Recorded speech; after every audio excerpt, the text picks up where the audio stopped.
We will be back.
You're listening to Hurrdat Sports Radio.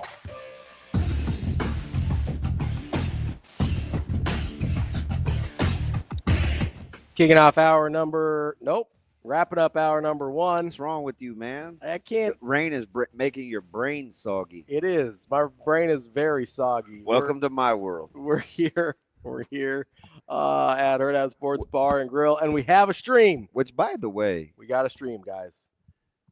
What's up? What are you talking about? Like the regular stream? Yeah, that we're on the video again. We're back. About to say, game day don't help you with that. Well, they probably It might. They do check your prostate. Do they? Not like that. They check your PSA. They don't check it the other way. You mean what? PSA? PSA checks for prostate cancer. PSA. That's one of the markers. PSA. Do you not know about PSA? I know about public service announcements. Different I'm about to make one to explain it to me. So PSA is this marker that it's a fairly recent thing, because prostate cancer used to kill like a lot of men, and it became incredibly treatable because you would find it so much earlier. Skip that part. Well understood. Yeah. Talk to me about this.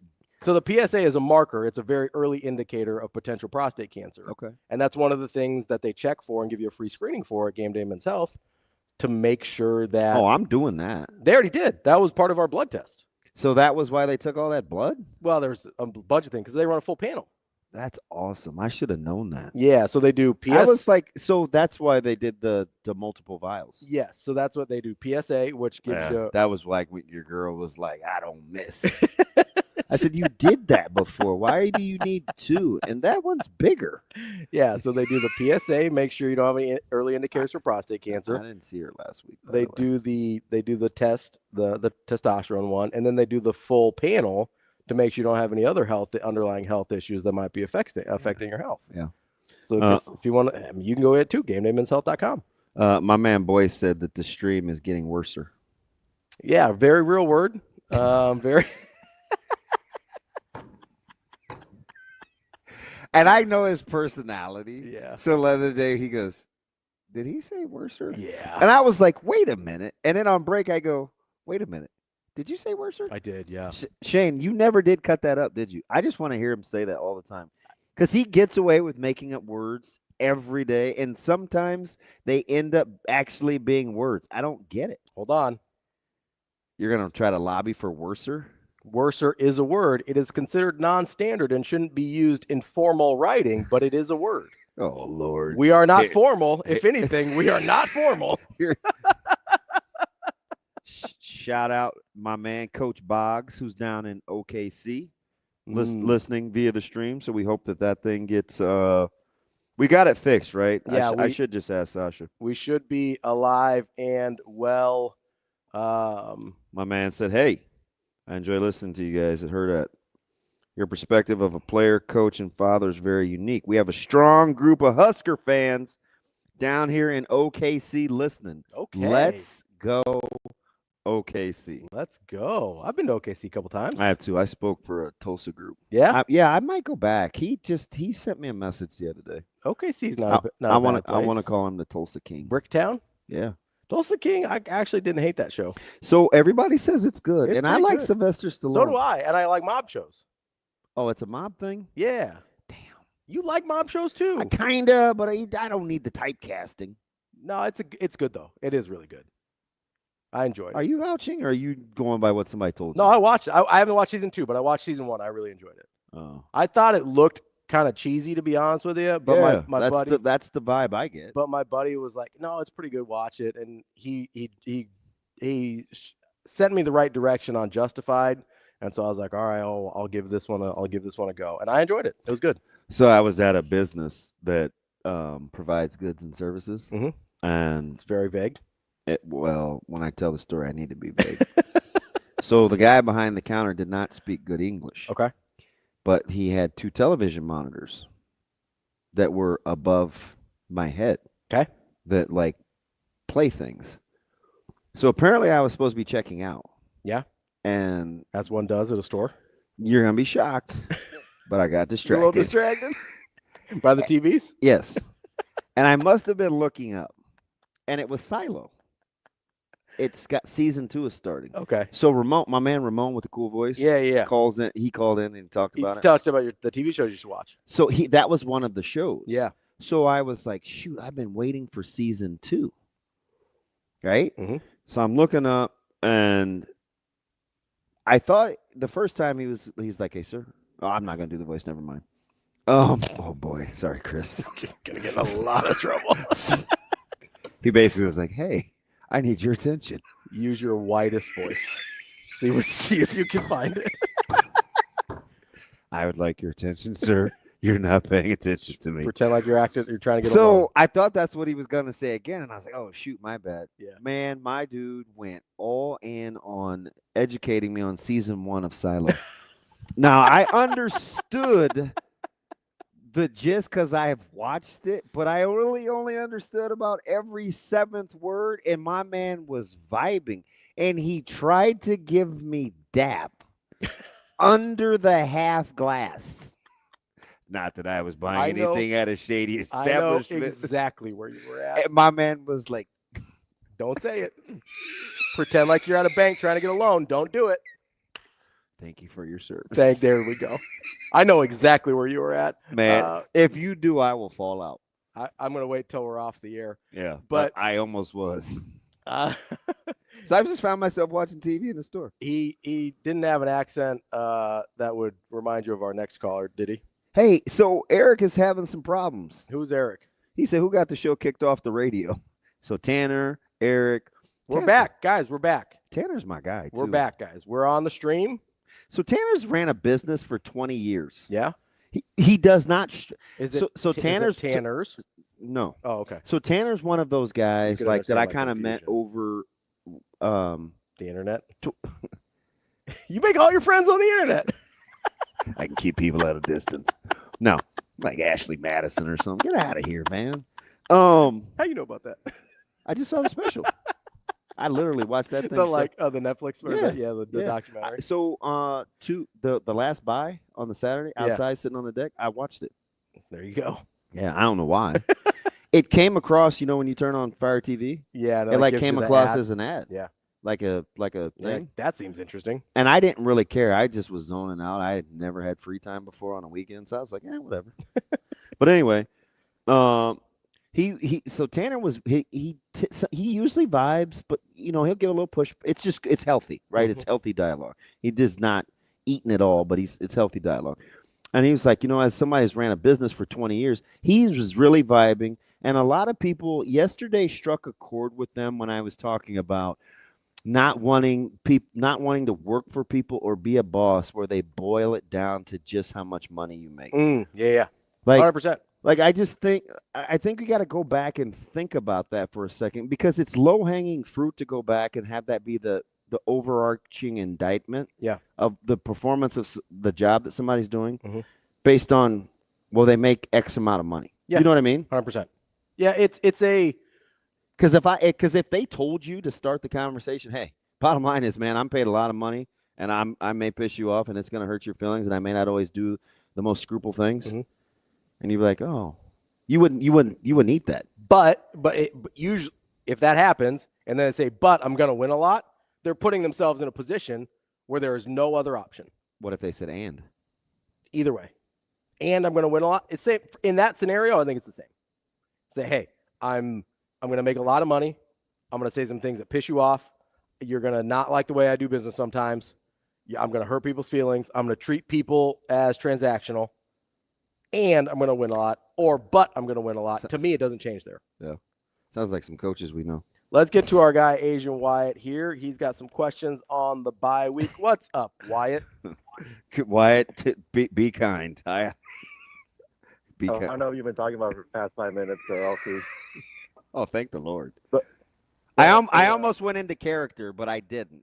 So if that I helped him there. I tried to save him. Yeah, he did. Okay. Well, I got a quick question. Well, first off, Damon, just feeding into your conspiracy personality, do you think the dodo is hanging out with Tupac on an island because it thinks its own, You guys. because it thinks its own extinction You guys. to stop being hunted? It's fine. It's fine, Wyatt. You're still my guy. Tupac, Elvis, and the dodo bird. That might be the call of the day. Wow. Maybe the week. It's the only call of the day so far, Shane. So you didn't tell Ravi what you messaged me real time. He goes, what he said, Tasmanian devil, also real. Did I tell you that? You told me. Yeah. Not funny. Not just a cartoon character. Anyway. Go ahead, Wyatt. What's up, Wyatt? Yeah, doesn't spin around anything like that. Anyway, no, I've got a couple of Hedgehogs, also real. I don't know if you know this. Enough. They're not blue, though. They don't look like that. Wow. Go ahead. It's not right. Go It's ahead, not right. Wyatt.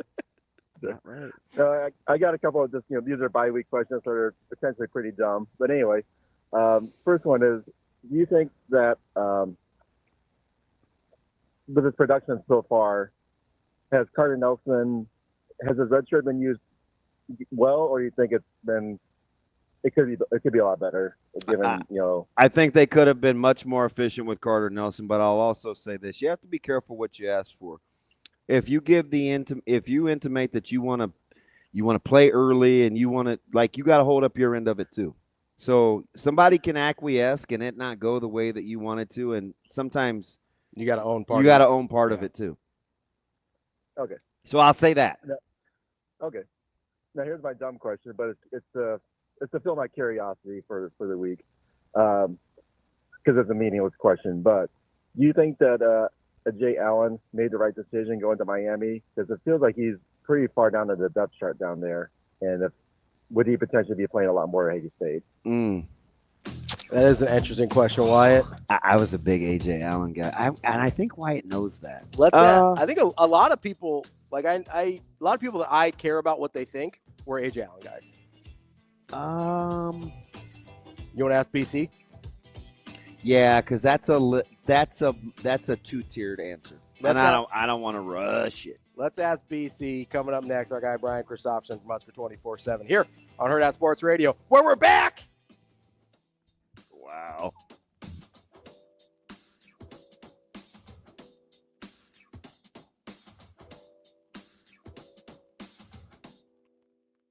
We will be back.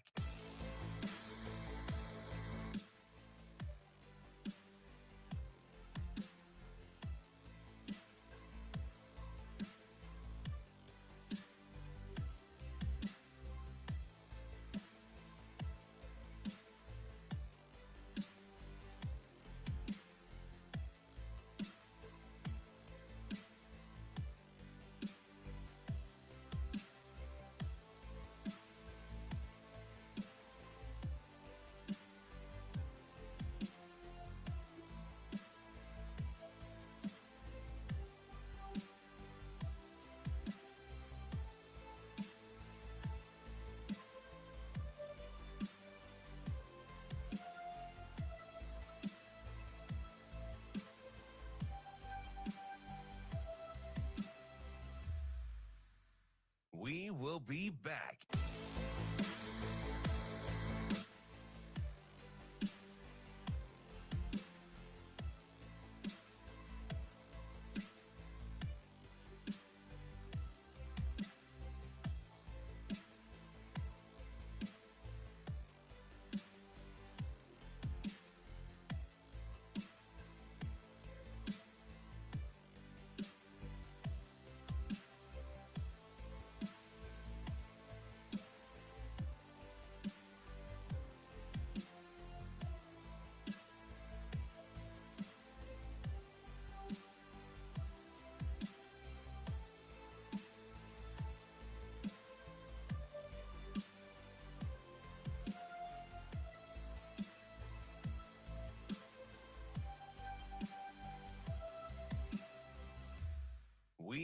be back.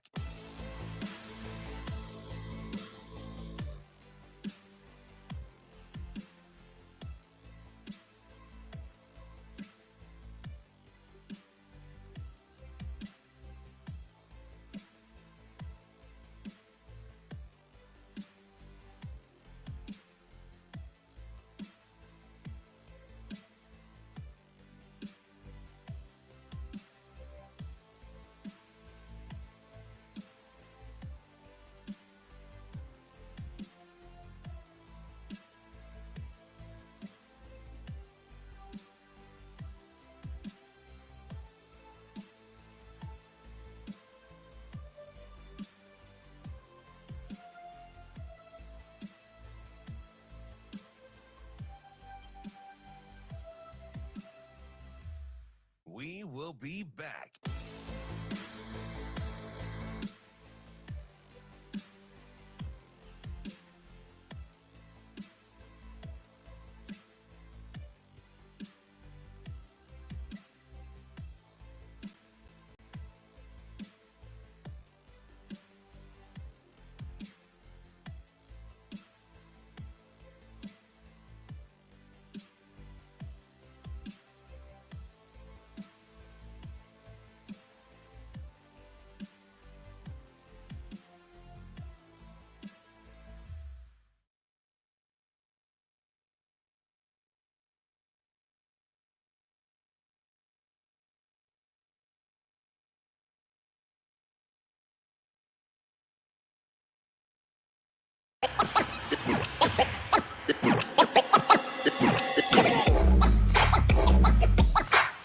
You're listening to Hurrdat Sports Radio.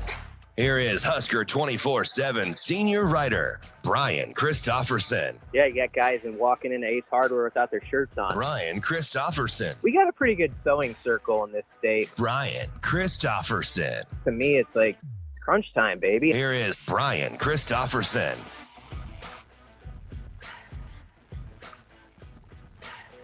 Now we're kicking off hour number 2 here on Hurrdat Sports Radio, AM 590, ESPN Omaha, ESPN Tri-Cities, KFOR in Lincoln. Next hour, I have no idea what time it is today. What is wrong with you? I don't know. I'm all thrown off by our stream and not stream and trying to keep you from doing accents on the air. And Islands in the stream.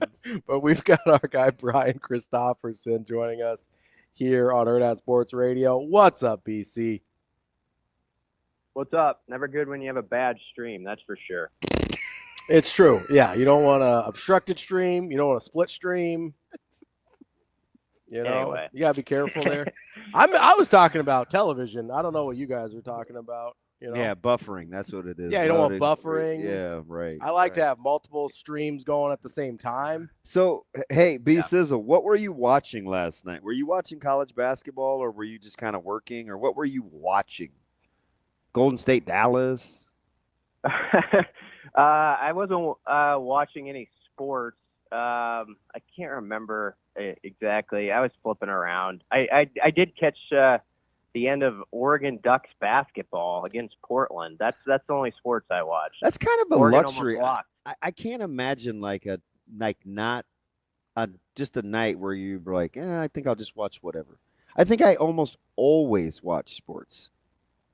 Yeah, that's really impressive. I got to get away from it sometimes, and it feels like Tuesday night is the night that tends to happen. But yeah, I watched Dana Altman's boys squeak out an 80-70 win over the Portland Pilots. That's a weird. That's a weird Trailblazers. program. Oregon.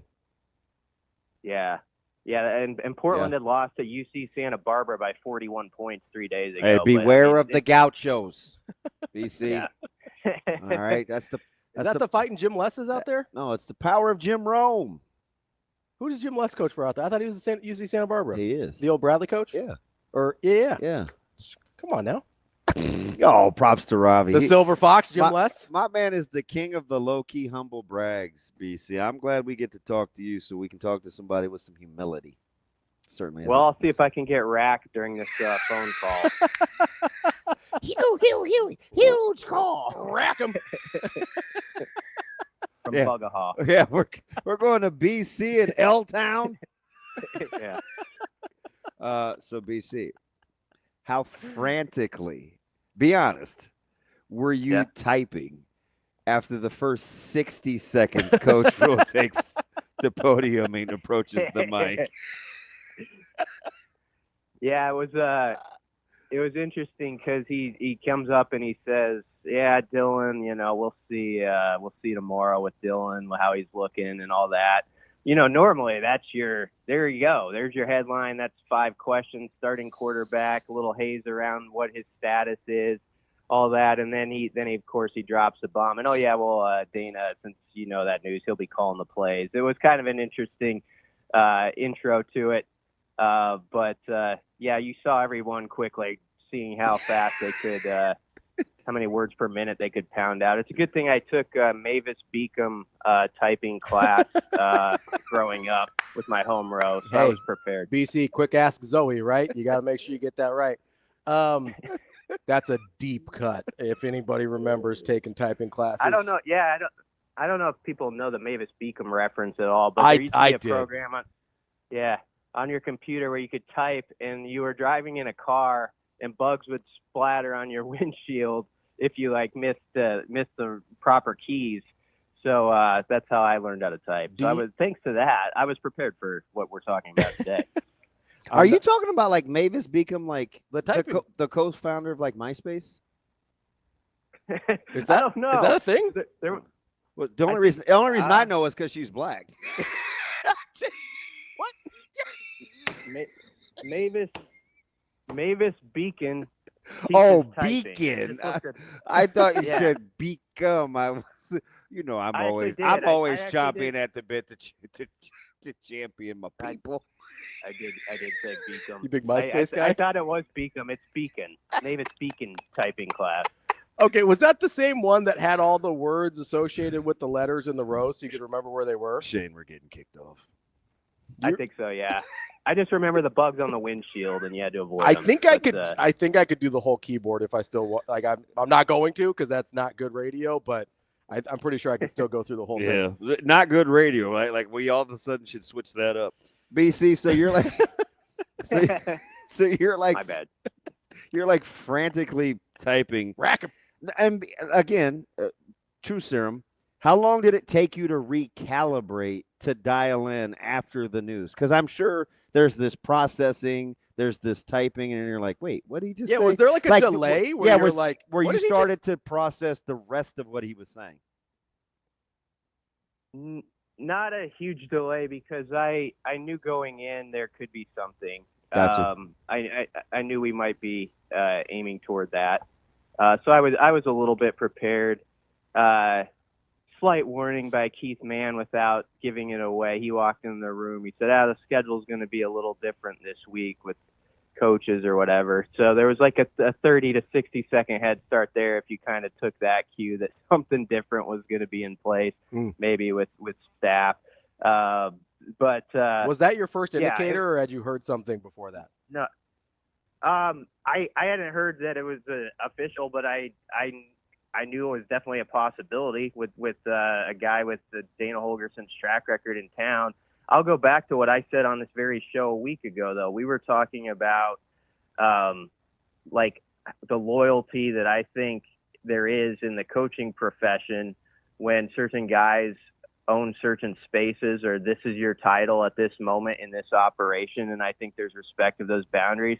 I was applying it at that point, of course, to Holgerson being respectful, which I think he would be, of Satterfield if he had been OC, and I think you're going to see the reverse of that, where I think Sat, as you saw, was humble about it, handled it as professionally as could be, and it's still part of the operation, and you fall in line with, okay, this is my job, and I have to do it as well as possible. So that's one of the things I admire about that business is how people, for the most part, just get to work with this is the way we're going to steer this ship, and everybody sort of grabs what they need to do that. So hopefully that's what's going on over there. Hey, so BC, let me ask you something, and maybe this is and I'm just looking for a different perspective here to validate my thoughts. Weird. It kind of gives me the vibe that I think Coach Rule stayed with us as long as he could with Coach Satterfield, understanding, I think he wanted to give him every opportunity to have success after how he helped piece that thing together last year. You think that's right? Like, okay, you got some young wide receivers. Okay, you got a quarterback. We got a veteran offensive line. Now let's see what you can do. Like, he wanted to exhaust every option before he cut the cord, and Coach Satterfield knows that he gave him every option. So it might not be as quote unquote awkward as we think.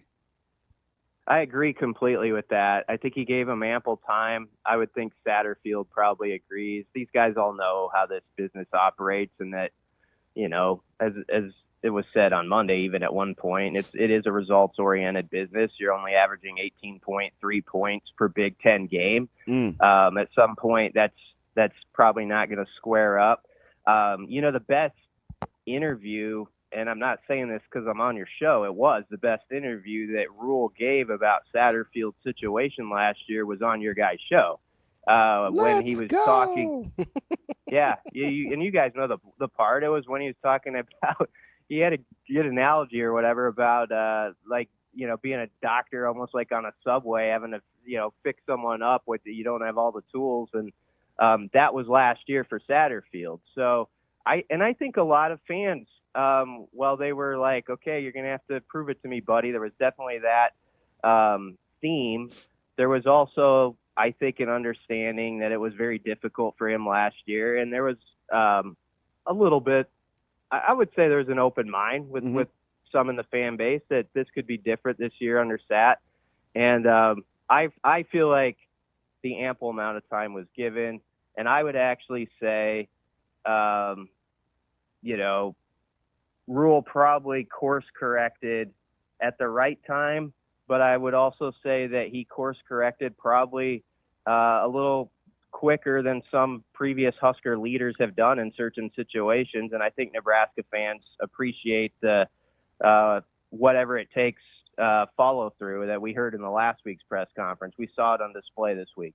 Yeah, BC, because I'm glad you brought that up, because it would have been a really reasonable thing to do to maybe switch play calling from Satterfield to Glenn Thomas or somebody that's already on your staff and already in the room, and say, hey, we'll figure the staffing out in the off season.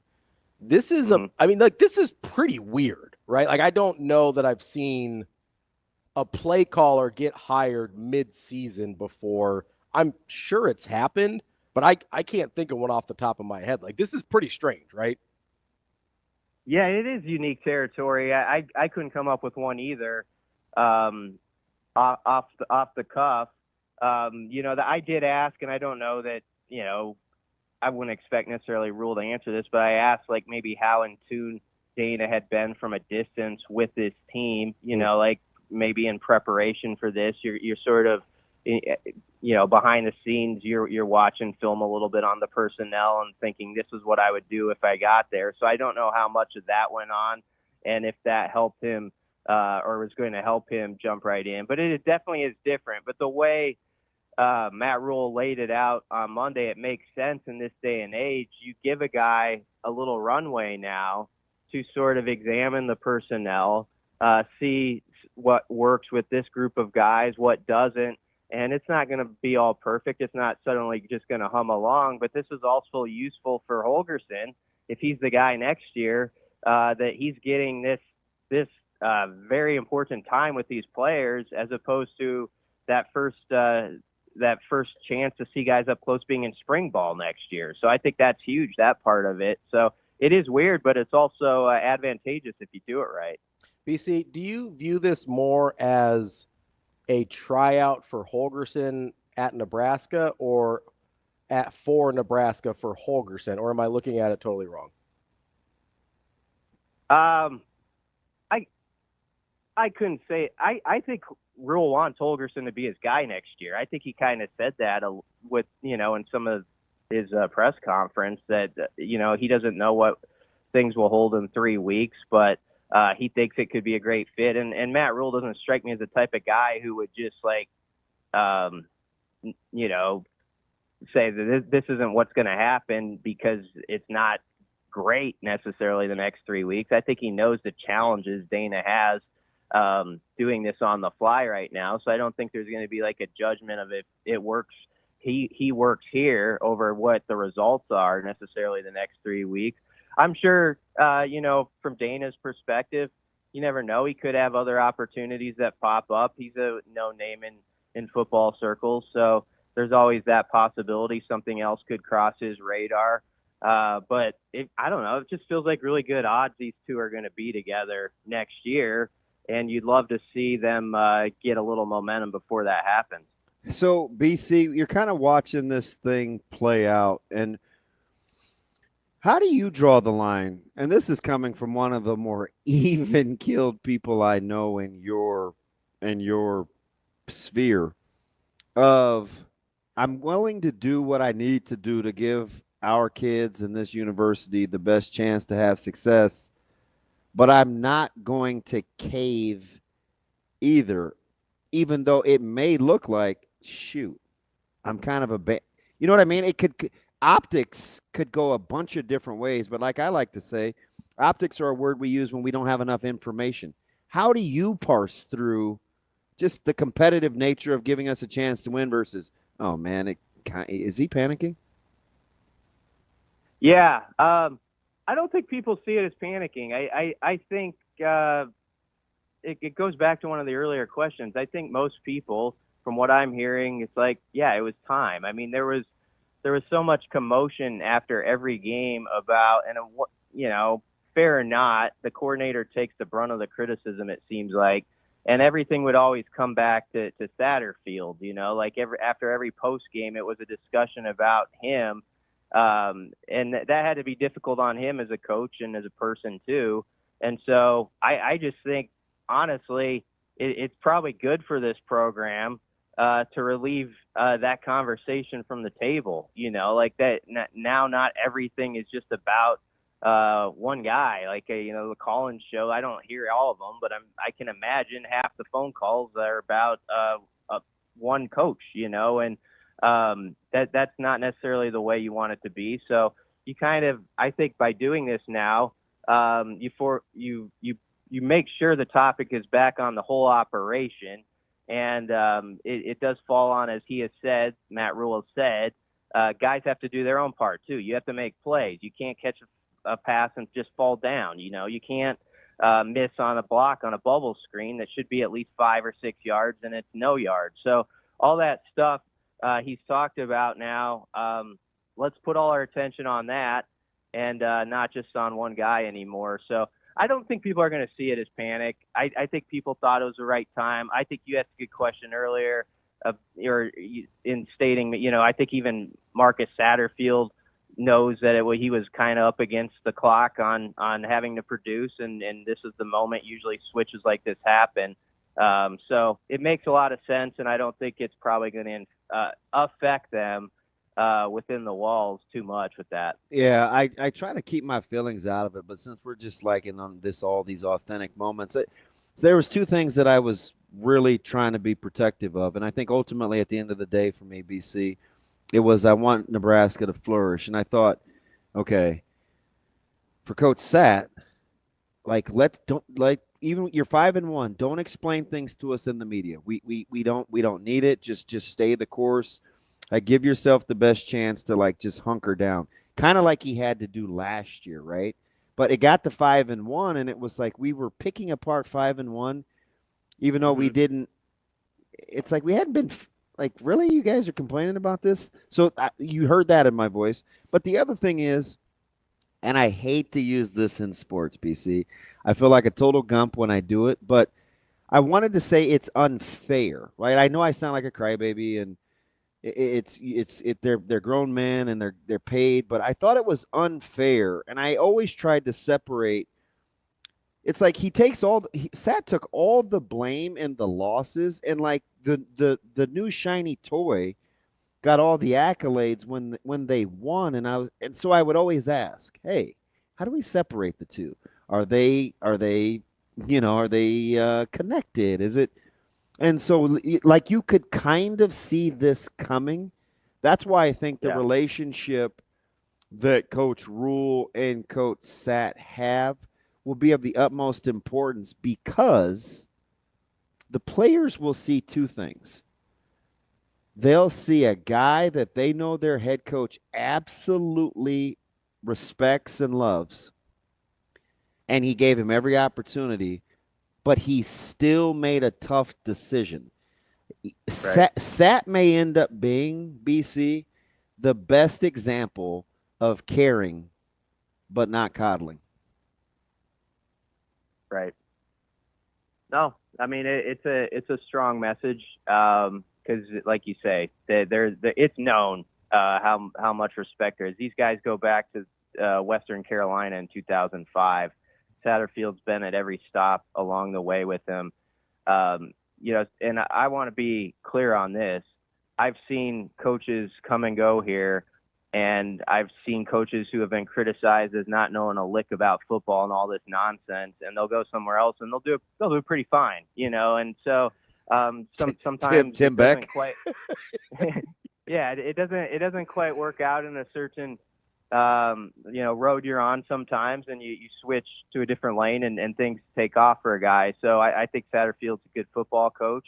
It just wasn't the level they needed it to be. I think everybody kind of understood that over there, and he made a hard decision, and I think people appreciate that. As I said, I think he course corrected as quick as he possibly could have in this situation while also being fair about it. So I think there's a lot to be said. Now the key, I think about being a coordinator in this program. You know what a fishbowl it is. I'm looking at the quote Rule had on Monday. He said, I think as we move throughout the year, we've just tried to get too many things, to get too many guys involved. We've had too many adjustments. I'll put that squarely on me as a head coach. You know as well as I do, Damon, around here, there's always this suggestion, well, you got to get Harburg more touches. You got to get this guy more touches. And it's hard to not try to, I think, appease that sometimes and let that enter into your way of thinking as a play caller. And you got to be kind of hard-headed and almost just like have a wall up to all of that. That's what drew me to him last year. He stayed the course. And the minute he started saying, well, we can score in the fourth quarter if we have to, or we get in a shootout, and he started kind of explaining through us about what they could do when they wanted to win games. I was like, oh, poop. Like, they're listening. They're like, and whether I agreed with it or not, I just wanted conviction because I've seen it work. I've seen single wing work. I've seen air raid work. Like, I don't care what it is. If you execute it well, if you execute works. it, it's gonna work. Everything works. So whatever it is, just do it. I didn't even care really. You know what I mean? I just was like, oh, poo. This may not go well. We're starting to waver a little bit, right? Yeah, you have to, like, for instance, I might go to a press conference and I'm working on something let's just use an example like Thomas Fidone. So you write something or you ask a question about like Thomas Fidone's activity or like if trying to get him the ball more or something that's along those lines. And you could go to a weekly press conference and you could hear maybe 3 or 4 different examples of, well, Ja'Cory Barney maybe needs more touches or Fidone or Harburg. And so I do think you have to have a strong will in that spot. And this is where I think it is useful that Holgerson's just done this so long. He sat in a captain's chair at 2 different schools. It's probably useful in that respect of maybe you don't get drawn into that as much, where you can answer the question like, yeah, I would love to get him the ball more, but it doesn't necessarily affect your game planning or anything like that, or where you're trying to hit a quota box or whatever for a certain player. So I do think that's a challenge here, though, because there is always like ideas just in the air about how to involve everybody. So you got to be strong, as you say, in your convictions on things. BC, last thing for me here before we let you go. One of the other quotes that Coach Rule had on Monday was talking about getting the most competitive guys on the field and letting them loose. When he says something like that, are there certain players that pop to your mind? Oh, that's a good question, Ravi. I think, I mean, I think we've seen the examples of some of them have flourished. Like I think Jacory's a kid who's built like that. There's probably some guys behind the scenes, and it's not easy for like guys who haven't played at this point to just pop in and suddenly be big time contributors. You don't see that a lot either. But I'm sure there's some young guys that they have in mind that over the last part, especially if they can get to a bowl game, which is why it's so huge, you'd love to get them more involved in that particular game as well, who are really showing out that we're not seeing yet. So I don't know who the names are. I mean, I know there's young guys who are making the trip. I know Caleb's making the trip. I know Donovan Jones has been on road trips. Wait, how do you Guys know like those. Caleb's making the trip? Well, I not to USC. I meant ISU. But Well, I he meant, is, but I'm just saying it's pretty good, B. He has previously made a trip. I meant previously. I wasn't trying to act like I knew something. But, Breaking news from BC. But Damon just confirmed it. I got it. Fudge. I'm gonna go type that out now. Good thing I have fast typing skills. I'll get that out there. Thanks, Mavis Beacon. Brian Christopherson. Oh, man. You always have a gym, BC. Appreciate it. Thanks, guys. We'll be back. More Hurrdat Sports Radio coming up next. We will be back.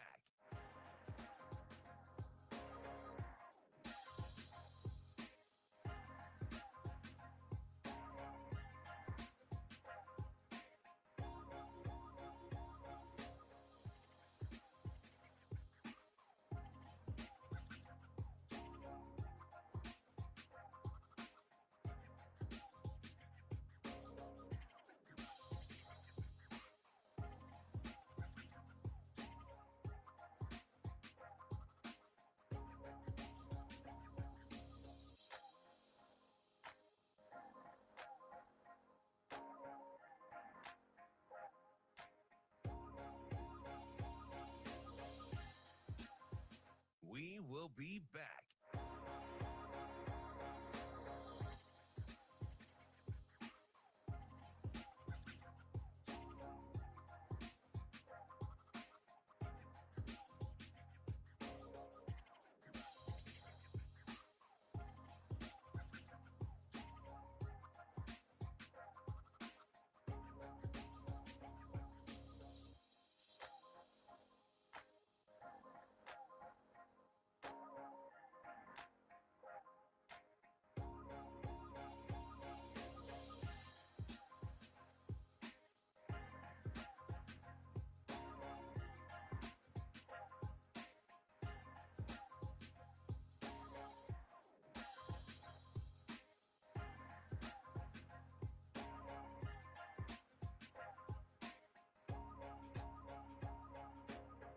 We will be back.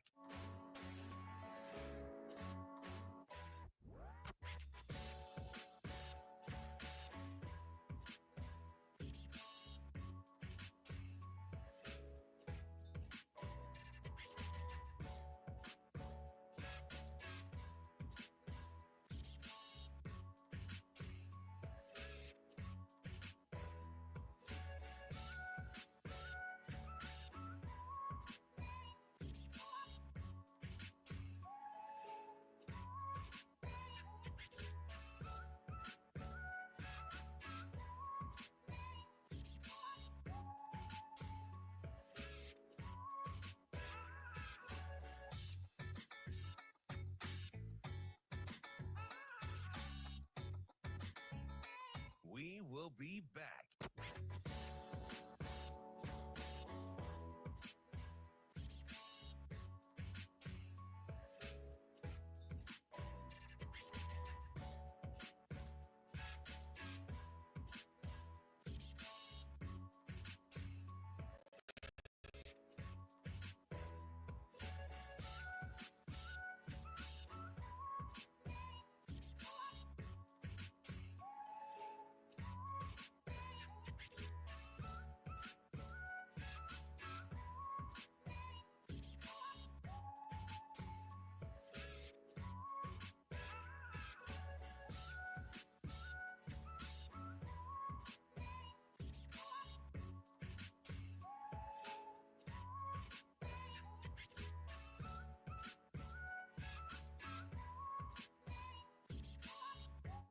will be back.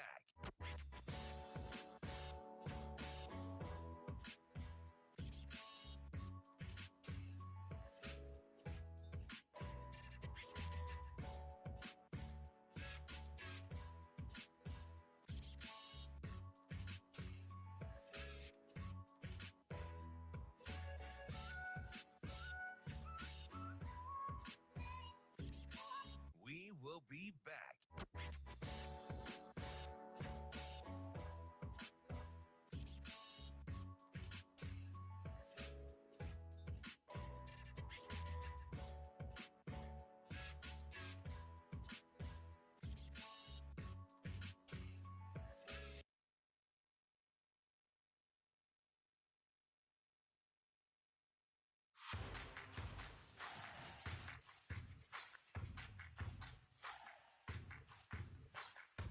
You're listening to Hurrdat Sports Radio.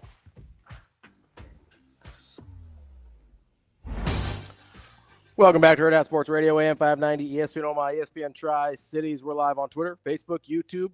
That's DBM Ravi Lulla here on the Pillar Exterior stage. We are joined now by our friend Kevin Sjuts from 1011 News in Lincoln. What's up, Kevin? Good morning. I got to ask you guys a question. Does Nebraska UCLA feel like forever ago or what? Yes. Ages. Yes. Ages. So you know, like, I know. God, that's funny. Like bye weeks last for a while. This has lasted. It feels like a month plus. It feels like an off season. So here's the funny thing. Well, maybe Kevin, it's because we had a you- coaching You change. saying that when Coach Rule said, yeah, you know, those zero blitzes that, I mean, sometimes you guys were out here booing, and I mean, rightfully so. But those blitzes were working against Iowa, and I was just like, wait, UCLA played Iowa? No, that's right. That was just last Friday, That was like not this that was weekend. like 3 days. Even that seemed like a long time ago. So when he said the UCLA thing, full disclosure, the first thing I thought about was, why are we going back to UCLA? That was for – oh, wait a minute. no, that was the last game. I swear – I promise. Why are we talking about like, old stuff? it's just hilarious that you said that. Like, because that was the sequence that went through my mind.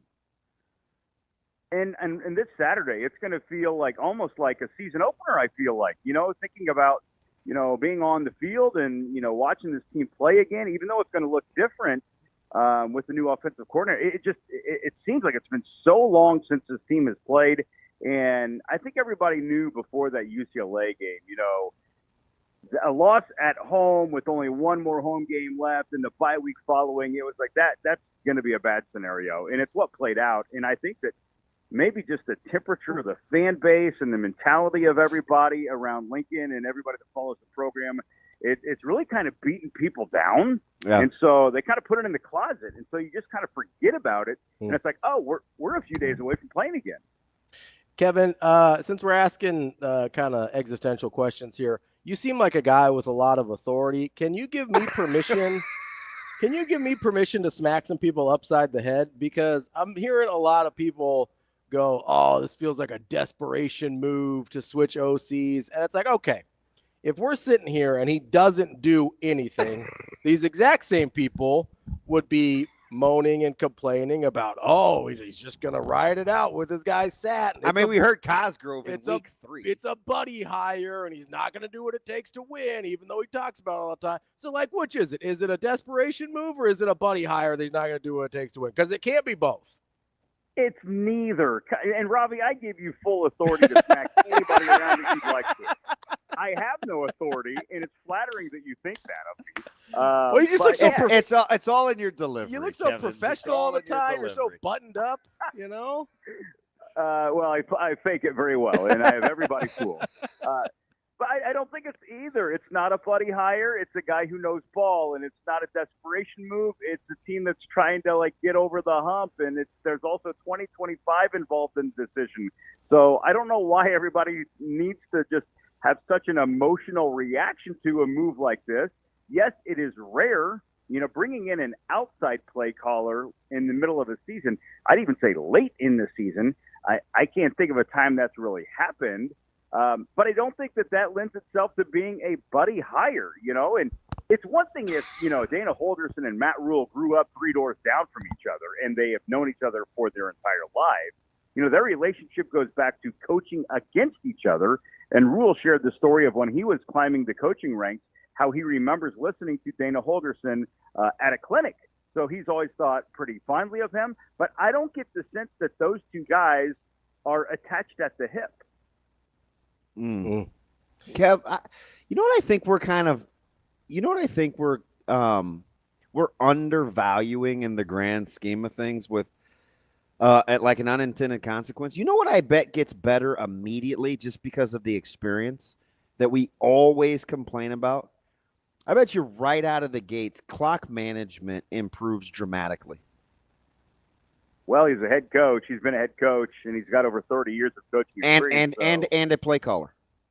Yeah, absolutely. So, managing, especially now with the 2-minute warning in both halves, I think that's a good analysis there, or a good thought, DB. The clock management could definitely improve, and I think tempo, too. I think that this team's going to maybe play with greater pace. I don't know if it'll be this week, but I think down the stretch, you'll maybe see that. But sometimes tempo and confidence kind of go hand in hand. So I would caution a lot of people to think it's just going to come out and look different. And they're going to come out and play with a lot of swagger and with some renewed energy. I mean, they might be swimming in it. But no, you didn't. Well, they may. I don't know what they're going to do. But you can't just instantly think that a change results in like different results immediately. Kevin, I've kind of been on this kick of finding being obnoxious. Well, that's not a kick. That's a personality trait.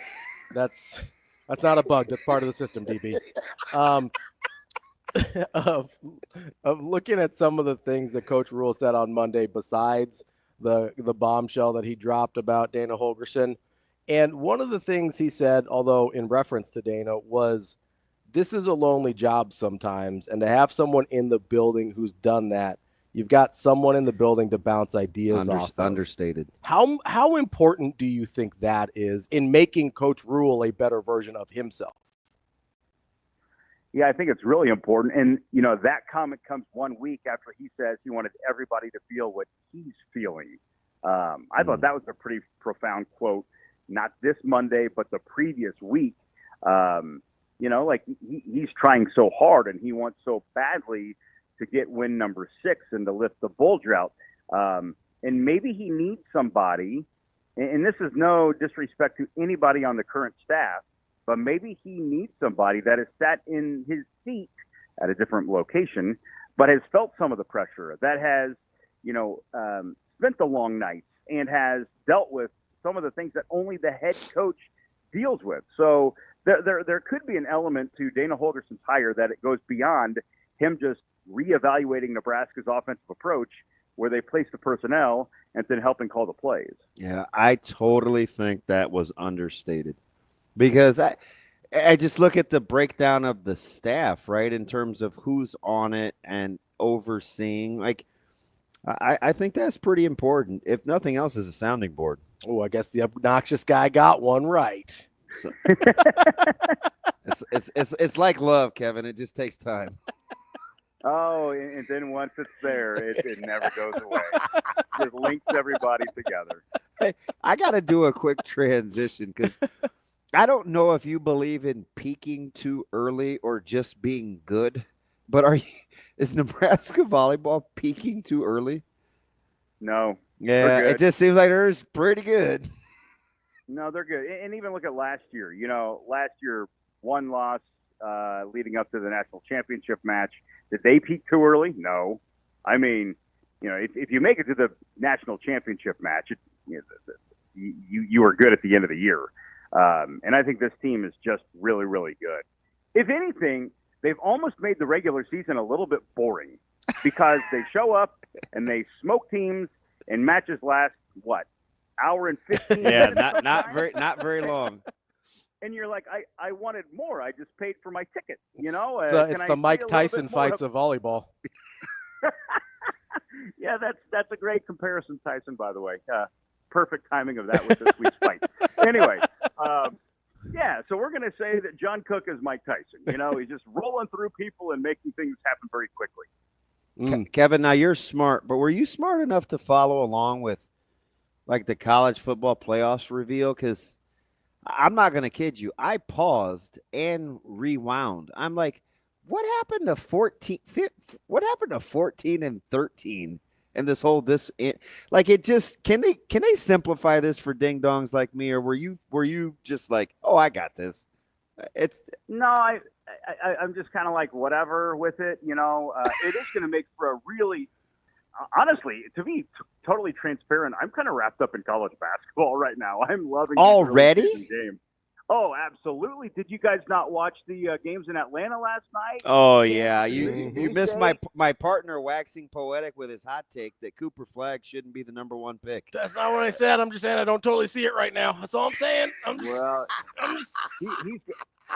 Ravi. I mean, we can restart this whole thing and just talk about college hoops if you want. Listen, I'm saying he's good and he's relentless. I'm just saying I'm grading him on a number 1 pick scale. You just don't think he's dynamic enough. Yeah, he doesn't seem super dynamic yet. I think I'm not too far off with you there, Robbie. I said the same thing too, Kev. So I'm just throwing him under the bus. Next level wise, he might be role player. I don't know if he is game changer.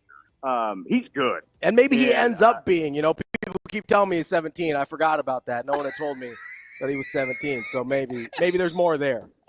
He sure as heck doesn't look 17. That dude moves like 25 and like just a seasoned vet. I mean, anyway, back to your question, DB. College football playoff? I don't know. Talk to me in late November. I'm not going to get too worked up over it right now. I like the hoops, though. I like the hoops. It's fun right now. Smart man. Kevin, we appreciate it. As always, good stuff today. We'll talk to you later. All right. Be well, boys. More Hurrdat Sports Radio coming up next. We will be back.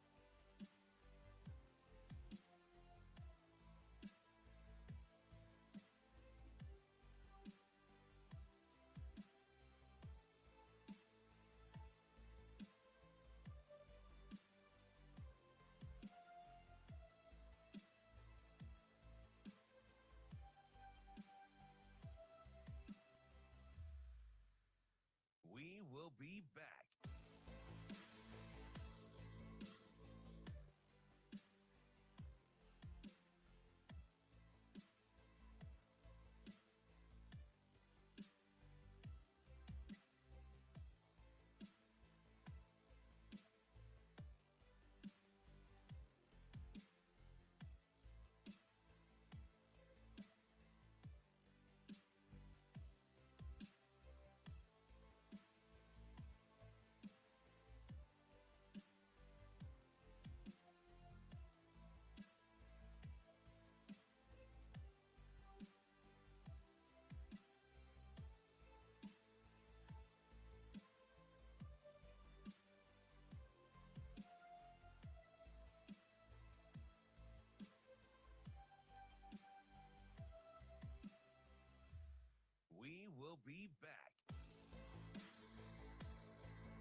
We will be back.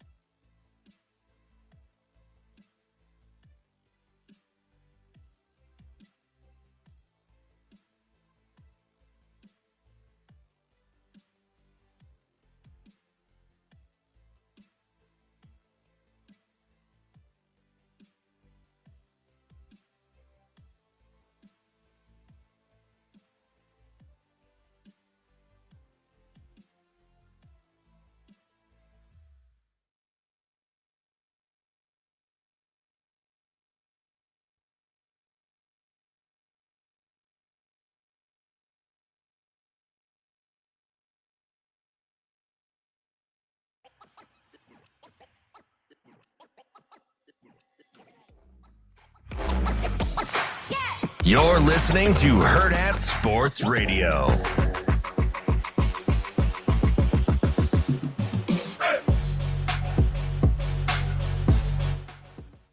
We are back here on Hurrdat Sports Radio, AM 590, ESPN Omaha, ESPN Tri-Cities. We're live on Twitter, Facebook, YouTube. Yes, we are live on those platforms because we're back. And we're here at Hurrdat Sports Bar and Grill, where on December 3rd, you can join us for the inaugural NEB Preps Football Award Show.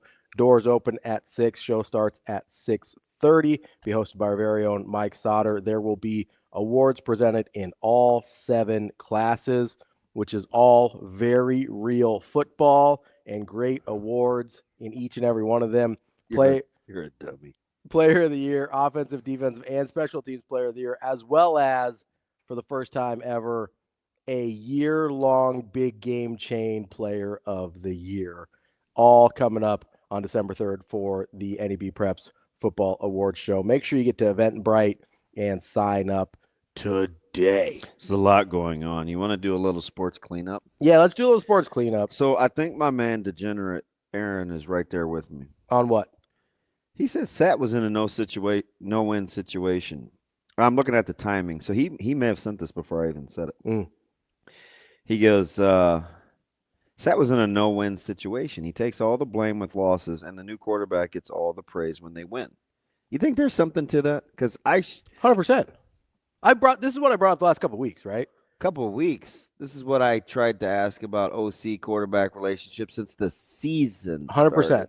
You were earlier than I am. Like, I'll give you your flowers. Since you were right there. Season started. But what have I talked about the last couple of weeks? Like, hey, at some point, Dylan's got to make the throws. I'm just curious. Right? Like, I don't know how many people feel like that. I don't either. And I wouldn't say Aaron is overly pro. Nah, he's a Satterfield. huge fan. Yeah, but yeah. I mean, that's the Adidas transformation shoe guy. Yeah. And I wouldn't say he's certainly not pro Sat, but I think he is pro being open to thinking. Mm-hmm. You know what I mean? Yeah. So I'm not saying like he doesn't have a slant. Sure. He just wants to get it right. Yeah. Yeah, I think there's a lot there. And we talked about this a lot during the course of the season where it's like, hey, people are predispositioned to like Dylan. They are predisposed from last year to dislike Satterfield. Mm-hmm. Some people were predisposed before that because they didn't like how it looked at South Carolina. Yeah. Right? And so anytime something bad happens, it gets blamed on the person you don't like. Anytime something good happens, it gets credit pointed on the person you like. And even when it's Dylan's like just like on that pick 6, that's kind of the first time people were like, oh yeah, that was, but that type of thing, even though it didn't result in that particular catastrophic event, that type of thing had been happening a lot over the course of a few weeks where Dylan just wasn't throwing to the right guy. And so like, that's not on Satterfield, right? The play design is there. The play call is there. The guys are open. At some point, what have we heard Coach Rule talk about last few games? Some point players got to execute, right? I just remember what I was going to say yesterday when I had the brain to. Let's go. Incredible how my narrow mind works. Don't lose it again. Say it. So what I was going to say when I was talking about doing cookies and in the parking lot, even though there was nothing slick, Coach, dang it. Did you lose it again? No. Kegs and eggs in football. Let's go. So Coach Rule talked about OMG. I don't know what's happening right now. Buffering. Did you lose it again? What'd you just say? No, listen, this is going to make me mad. I was talking about how when the last few weeks we had seen, and it only really came publicly as put on Dylan when he threw the pick 6, when Thomas Fedoni was wide open on the in cut before that, or on that same play. But those types of mistakes of throwing to the right guy, holding onto the ball for too long, had been happening for a few weeks. And at some point, like Coach Rule said, players have to execute. So we were talking about coaches' responsibility versus players' execution. This has been a thing, right? 100%. Well, whose fault is it? The regression. And what did I say? I said I dumb it down like this. If it's your pet plays, and players aren't executing it, that's on the player. If it's install and situational, let's do this for this week, and they can't execute it, that's on the coaches. Okay. So where I started doing cookies during the presser was, hey, we're going to do simple better, because once we do the simple better, you have no choice but to say it's the players. It's the players. Right? He's basically stripping everything So down. I was like, that spurred me to think, like, okay, he's giving them everything, every opportunity to succeed. So he knows for now, a fact. Now, and then I gave the colander, putting it in the strainer reference. Seeing what's left. And whatever is left is what you can eat. Because where Nebraska's at now, and this is maybe I'll give some blame here. I can't believe I couldn't land the plane with that thought. Just forget. Right. We got it. But I can remember what you had for breakfast 2 years ago. God, that was pissing me off. So we're at this place now where I think you can maybe assign a little blame to the coaching staff, or maybe they thought. Yeah, because if sequentially you don't teach it, I used to talk about this all the time. Hey, this week we'll put in this play, and this week we'll put in this play, and we're a counter team. So and maybe they thought they were ready for too much. So you just put in like 3 plays just because it's the opposite of what you normally do, but it doesn't build on anything. It doesn't help. Yeah, kids have a hard time mastering that. Yeah, and so if you're in a situation like that, or I think we've said this about Dylan, like I think they did put too much on Dylan in terms of maybe all the check with me's and being able to audible as a true freshman at the line and whatever the case is. Like maybe they gave him too much and it kind of slowed down his processing a little bit.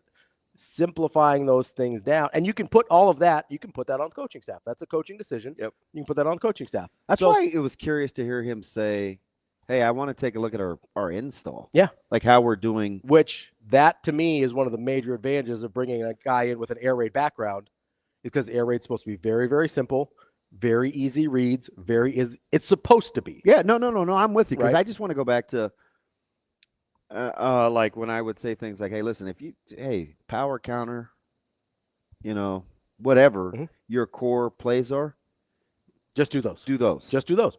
Be good at the 4 or 5 things. And what did Coach Rule say? Hey, we need to find the things we're good at, find the players that are making plays, and put those players in to the things we're good at. So I think once you know what you want to do, you can do things that he kind of evolved into saying later on in the press conference, where he's like, hey, listen, where we understand leverage. Hey, if he's inside, let's throw the speed out. If he's inside, if he's outside, let's throw the slant. But that's the next step. And right? I was like, that's the second step. I know. So I cringed but I was happy because I know people are going to hear that and we're like, no bleep, what were you doing before? But that's not how, like, if you watch installation of like passing games and like concepts, there's some it's layered, some it's flood, some it's high, low. It's not all sometimes option winning. Or choice routes. Yeah, the older you get, it can be about winning. Yeah, but some guys use different pass concepts. Yeah, some guys think, hey, they play quarters. These are my quarters beaters. Yeah. Some guys play 2. These are my 2 beaters. And they build concepts that way. And one of the things about air raid concepts is a lot of choice routes. Yeah. A lot of choice, option routes, whatever you want to call them. So it's hard to take away. Yeah, because that's why you love that Auburn offense with Nick Marshall. Yeah, 100%. Because you had like 3 or 4 things that you could do off of any given play, and they only ran like 4 plays. Who does that sound like in the Big Ten? Be honest. Indiana. 100%. Yeah, sounds like Indiana. It looks a little different than what Auburn was doing. The concept is the same. But the idea, the ideology is the same. On every play, somebody's doing this, this, and this. Yeah, and you get to dress it up. Yeah, however you want to dress. And that's the other thing I liked about Gus Malzahn and those Auburn offenses is they dressed it up in so many different ways. There was so much pre-snap motion that you couldn't tell which guy was going to be which option, because that's the part that makes that really complicated. You're putting guys in bad positions to make difficult choices anyway. But then when you don't know which guys are going to be doing each of those 3 or 4 options, it's another layer of difficulty as a defense. That's why I love those. That's why I love Jamie Chadwell. He does a lot of those things, right? That's why I love. Does Monken know you're that's why I love around on him? No, I was just about to say that's why I love Jeff Monken, because he does a lot of those things. You can't. I mean, yes, I can. I like whoever I like. It's only 7 days in a week. I'm Coach Polyamorous over here. Poly, Latin for many, Amorous for meaning love. Yeah. I love many coaches. Take Latin, kids. Wow. I did 4 years. I did pretty well on the national Latin exam, too. Jack wants to give us a You call. sure? Yeah, I was a gold medal winner, national Latin exam. Shocker. I was smart back in the day. Been hanging out with you too much. That was one of those things that was meaner than I meant it to be. Jack, what do we got going on, bud? Hey, guys. Good morning. Good morning. Well, I tell you, I've read a little bit about skepticism, this thing and that, but I'll tell you where I am. I'm giddy as a fifth grade schoolgirl right now about the whole thing. I think it's going to work just fine. Yesterday, I pulled up some old West Virginia film when he was there and just kind of watched him. A lot of three-step drops. A lot of get the ball out quick, a lot of hitting those little slants, a lot of roll out, hit those little curls for 6-7 yards. It makes those safeties have to come up and start playing up more than they do now. Because that's one of my, and it's not a complaint, but one of the things I've noticed about what we've done is a lot of slow developing pass play. Mm-hmm. It takes a while to get developed. I got to get them, in a bunch of reads and this thing and that thing. It ain't going to be that way in his offense. It's going to be get it out quick. Yeah. Jack, it's a great call. Appreciate the call. As always, and efficient. I like that. Like my guy gets in and out, gets to the point. Love it. Appreciate all the calls we get from Jack. Coming up next, we're going to talk to our guy, Yogi Roth. He's a football analyst for Big Ten Network, a little bit of a quarterback guru as well. We will get his thoughts coming up next here on Hurrdat Sports Radio.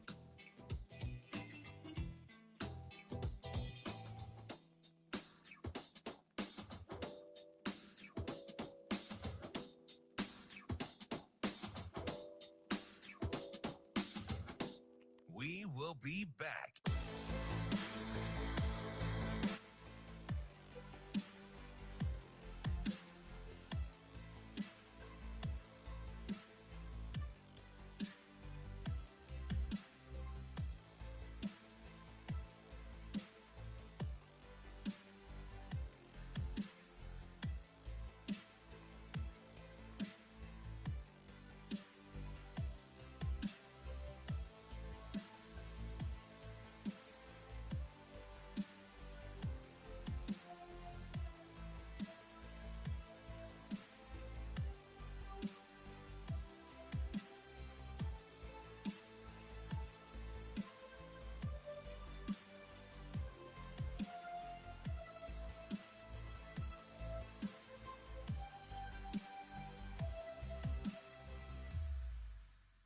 We will be back.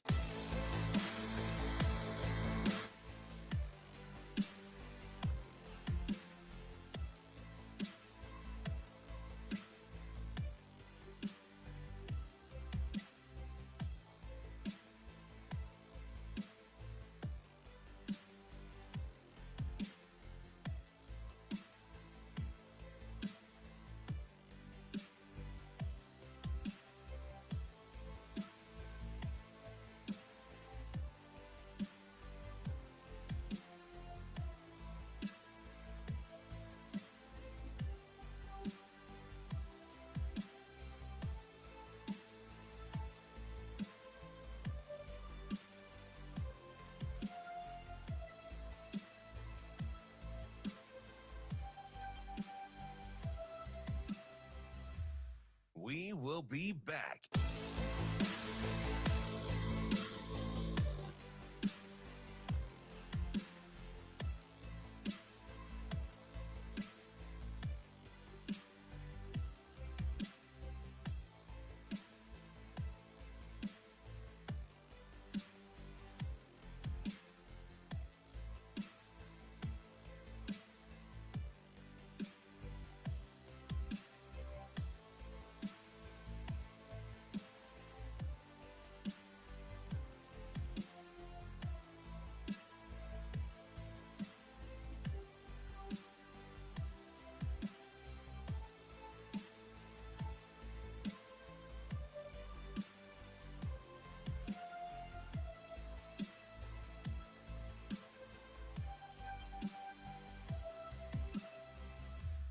We will be back.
Welcome to Hurrdat Sports Radio. Kicking off hour number 3 here on Hurrdat Sports Radio, AM 590, ESPN Omaha, ESPN Tri-Cities, KFOR in Lincoln. That's DB. I'm Ravi Lulla here at Hurrdat Sports Bar and Grill. We are joined now by Yogi Roth. He's a college football analyst for Big Ten Network. Yogi, how are you this morning? I'm doing well. How are you doing? We are hanging in there, Yogi. So you know him as well or better than anybody, okay? The couple of West Coast teams here. Right now, on November 13th, as an overseer of a program, right, General Manager Roth, would you rather be in Westwood or downtown Los Angeles? That's a hard one for me. If I had to go in and I was like coaching football today, I don't know. Isn't it interesting that nothing came to mind quickly? Well, yeah, part of me, if it wasn't a bye week for SC, I would have said UCLA. But the fact that like they've had a bye to like digest everything. Yeah. Like, you know, you got Nebraska coming up at home. I got to go into the rain and 42 degrees in Seattle. And for me in Southern California now for 20 years, I'm definitely soft when it comes to weather. so I don't know. Dude, I saw your gear a couple of weeks ago. You're sharp as ever. You don't have to worry about that. Oh, thanks, man. Yeah, I don't know. I mean, I think they're both in unique times. I think if you said to me, which story would you believe in August if this is the reality of their team on November 13th? I said I would have believed UCLA's. You know, really challenging. Didn't see them winning the games that they lost early on in the gauntlet they had. And then after they won the game that you referenced when I was at Nebraska, you're thinking, okay, here comes a moment. And then you watch the Iowa game and, you know, all things that I thought, you know, they were capable of, which is the back half of their schedule being lighter than the initial gauntlet. I think for the Trojans, you know, after that first win, you go from, whoa, this team might go to the playoff. Whoa, they might have a Heisman frontrunner in Miller Moss. Now, I thought coming into the season, I had SC around 8 wins. Yeah. I called it a foundational year for them. Yeah. Of, you know, they got a lot of good second-year players. I like how they're recruiting. They had a facility coming. Like, they overhauled the defensive staff. But if you told me SC was, you know, going to be competing for their bowl lives, I would have said no way. How do you think Coach Foster has? I think his staff is exceptional. Like, I saw the adjustments and kind of how they're winning week after week with some of their man beaters and their concepts. Like, I get he's got a quality staff, but I was shocked being on the field to hear them say, hey, you know what? Indiana was the best team we played up to this point. I think we're going to be good down the stretch. And I was like, wait, what? But there may be something to that with how he's put this staff together and kind of their versatility as a coaching staff. Yeah, I think a couple of things. I just went over to check out practice yesterday, too, just because, you know, I don't have a game this week, so I just need to see some football. I'm doing studio for the Big Ten. And I think a couple of things. One is that, and we get this sometimes, and I think we're lucky when we get this as fans or, you know, fans of the game. We're watching Deshaun Foster learn on the job, right? Like, he's evolving as a head coach in real time in LA. Yeah. That is hard to do. You know, I saw Clay Helton do that in real time. We've seen, you know, guys like Mark Helfrich do that in real time. Like, these first-time head coaches, sometimes these huge markets, it's hard. You know, it's not an easy craft by any stretch of the imagination. And when your team, you know, is down in terms of they lost, you know, dramatic productivity last year on their defensive line, you know, on their offensive line. You know, when Chip Kelly was there, you're thinking, oh, this is going to be rough, man. And then you bring in offensive coordinator Eric Bieniemy, who is an NFL-style guy. And, you know, if you know anything about him or his style of offense, it's not the air raid in terms of you can learn it in a couple afternoons in training camp. Like, this takes time. It's timing. It's variance of, you know, 7, 8, 9 words per play. It's a lot to do. And I watch all their games, and you just kept seeing like a couple snaps away.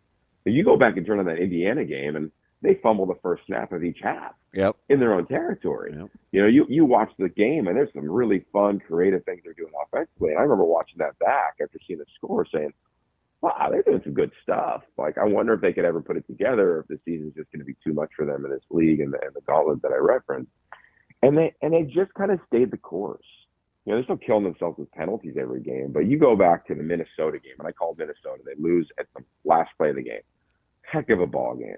You go back and you watch even the Penn State game. They're driving the first drive of the game. The LSU game, they're moving the ball. They just couldn't find consistency. It wasn't until the Rutgers game on the road in a noon game Eastern time where they looked the part. And I called that one too. Yeah. Then they come on back and they get the one against Nebraska that we referenced. They get Iowa, and they should have drilled Iowa. They could have won by 3 or 4 touchdowns, in my opinion, if they don't turn the ball over. They didn't have 9 penalties. So yeah, this team is peaking. They got a shot to win their last 3, and I wouldn't be shocked if they did. Yogi, I'm always interested. You mentioned Deshaun Foster kind of learning on the job here in a really big market, but it's not, and you can correct me if I'm wrong, you got a better pulse on those teams than I do, but it doesn't seem like a place where expectations get out of Certainly hand. not like Lincoln. And Riley, that is. So, or Lincoln, Nebraska for that matter. But it seems like that's sort of an advantageous situation, even in normal circumstances, but also where you're looking at what you just mentioned. They were losing a ton of guys. They were expected to take a step back this year regardless. Like, how much does that help when you can go 2-5 and nobody's really calling for your job, or nobody's really saying the sky is falling? You're just like, kind of a rough start, but you don't get a ton of the same flack that you do, say, across town, where Lincoln Riley, who's won a ton, by the way, or Signetti versus Sharon Moore, right? How much does that matter to you when guys are trying to figure it out, where Sharon Moore is not getting that benefit of the doubt of flying under the radar with a Michigan program? Yeah, I think it's there's 2 sides to it, right? Like, one, yeah, it's great. Like, what head coach wouldn't like that? You're in LA. That school has won big before. It's had success recently, right? It's been 8 and 9 win seasons the last 3 seasons that people often forget about. So it's got a really healthy culture of, they call it books and ball over there, because the degree is obviously a powerful one. And the players aren't often going there for, 2 and out, or now, 1 and out if it's in the portal, or 3 and out. Like, they want the degree. Like, there's so many kids in their grad school program there, which, I could get into because I think I'm fascinating. I guest lecture there a couple times a year.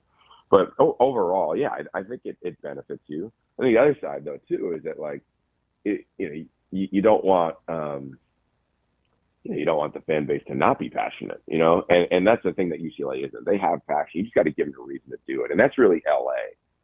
You could be at USC, UCLA, the Lakers. Like, it doesn't matter. Like, if you're not winning, there's just other stuff to pay attention to. It's not like you're forgotten about. It's just like, okay, cool. Like, I'm gonna go watch the Dodgers. All right, cool. I'm gonna go watch the Rams. Like, all right, cool. I'm gonna go for a hike. I'm gonna go get in a wave in. Like, that's just kind of what LA is. But to Deshaun Foster's credit, his staff, like, they've got, from what I'm told, like, over $10 million in their collective, which sadly is the truth of college football now. Like, you need to have a salary So cap that was to pay. intentional by him, right? Remember how he rallied all those donors as soon as he got the job?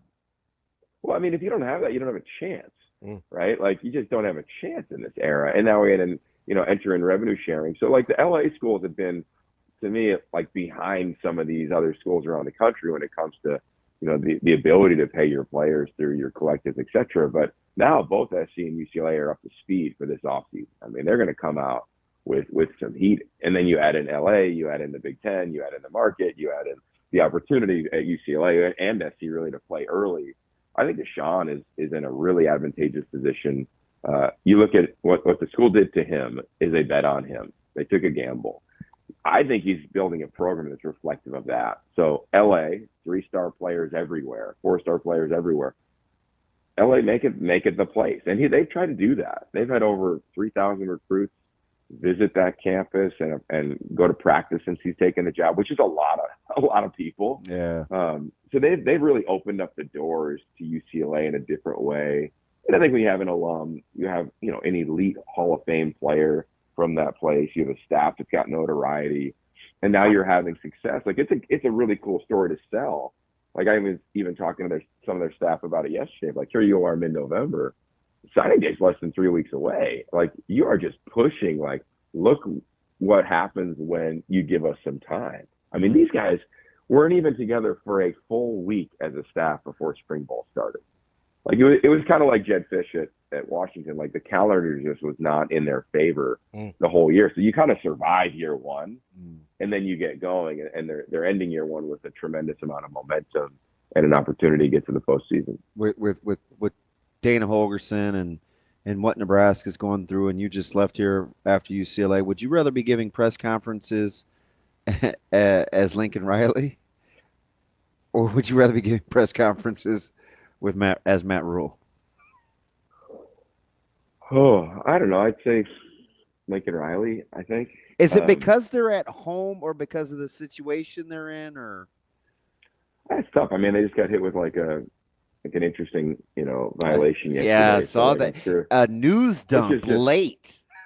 Yeah, which is just it. I have an opinion about that, but that's fine. I'm sure. I mean, find me a school in the country that doesn't have their analysts coaching on the field. Yeah, and it's not on Lincoln's watch either, right?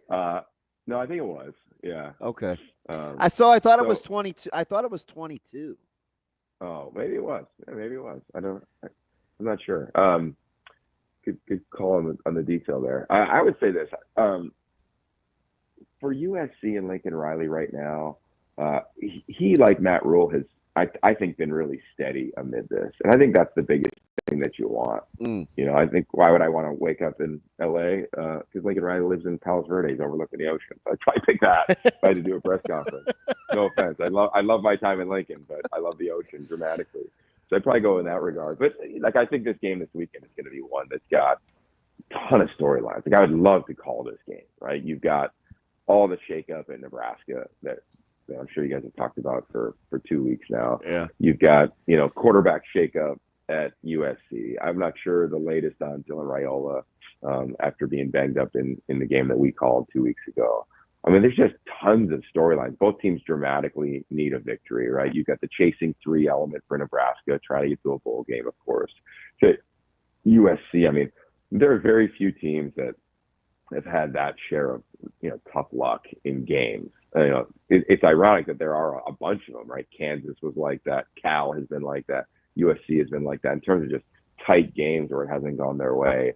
And I always go to the same thing that Coach Carroll taught me a long time ago, which is, teams live in one of two worlds. They either hope they think that things are going to go well, or they know things are going to go well. Those are the biggest, to me, it's a tiny difference. Like when you walk out, you're like, and the game begins, it is, all right, I hope we play well today. I hope this play works.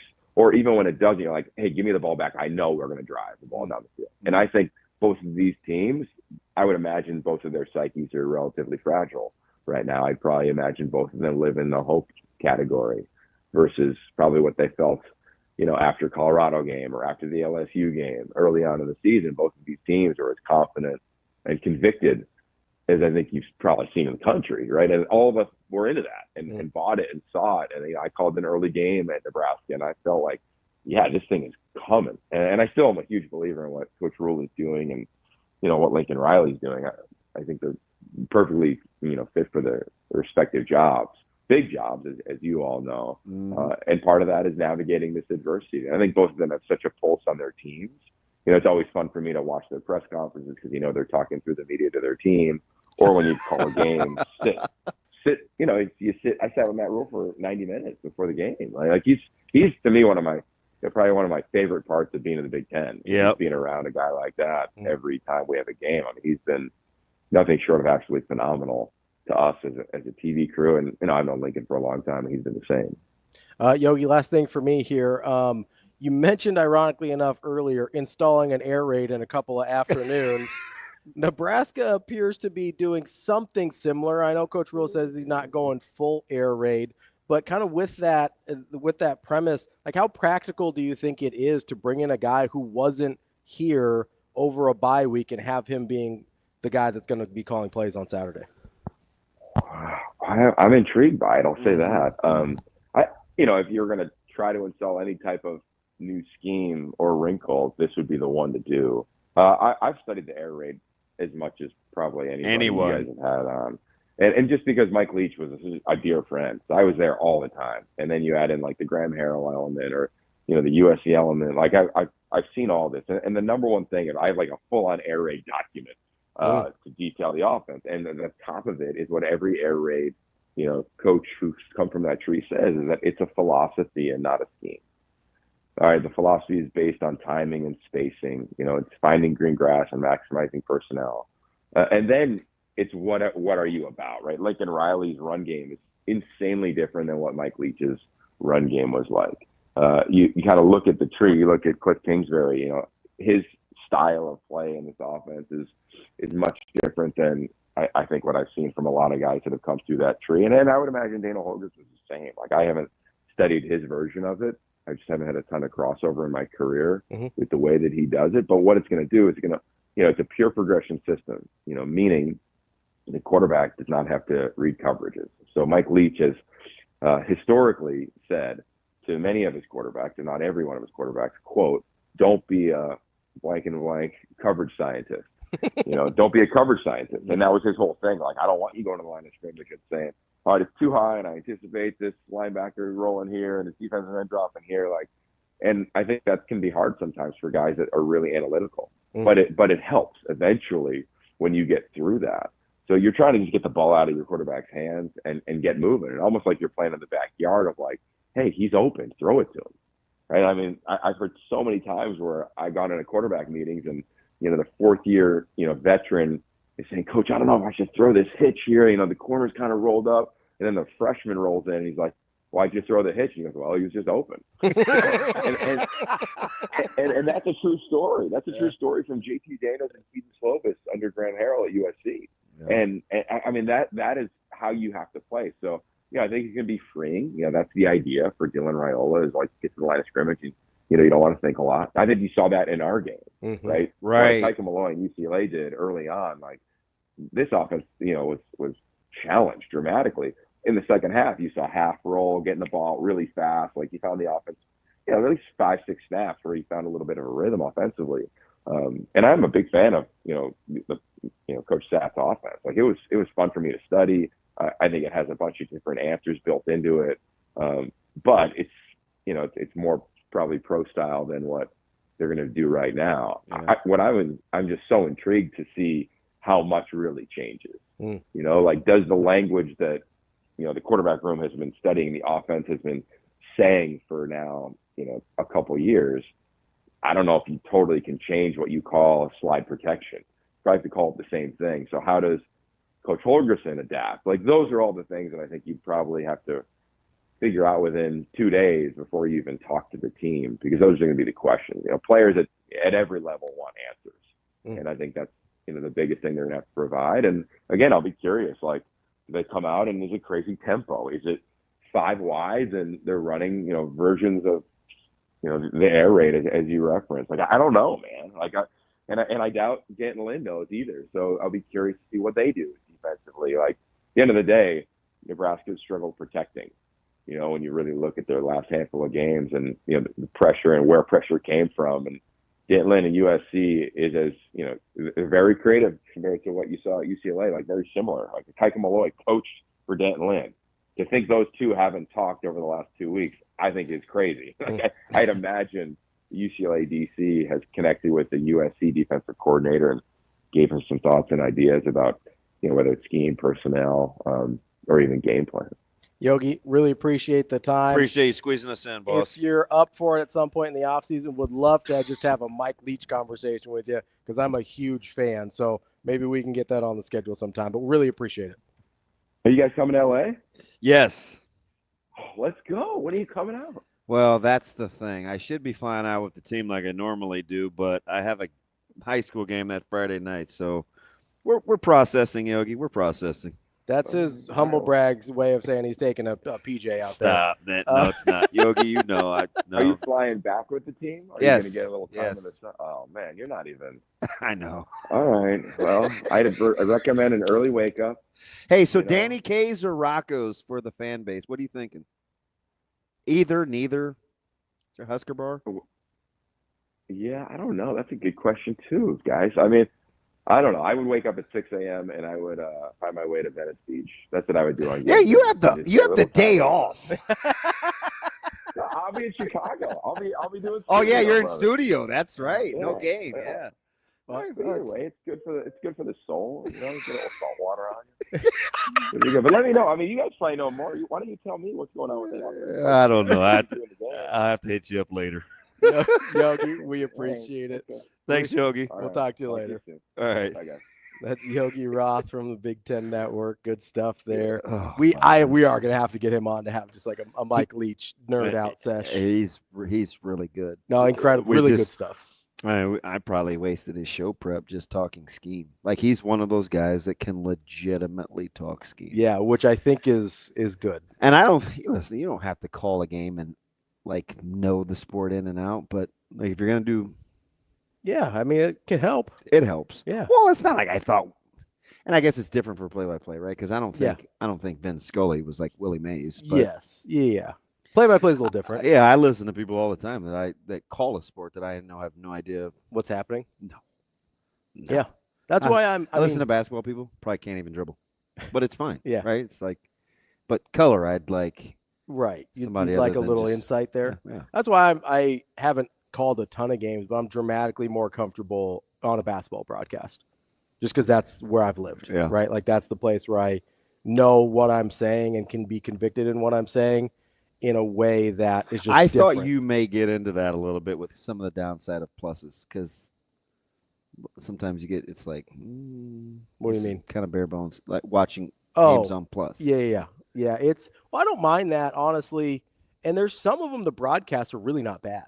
Some of them are real Spartan, but some of them really aren't bad. Honestly, the one last night that I was watching, the Liberty Carolina University one, was actually pretty good. They were doing like halftime interviews. They had like the good score bugs and everything. Like it felt like a real broadcast. I don't know how Liberty football is just falling out of popular convo. Yeah, they had a couple rough. I mean, that Kennesaw one was pretty rough, and then they lost the next week as well. Who called their shot in Indy? Was that Adam McClintock? Yeah, that didn't think that would be the group of five. Yeah, I think so. I think that's right. He said that he wasn't. Who did he like? I don't know, but we were like scrolling through all those Matrix docs, right? So it had to be.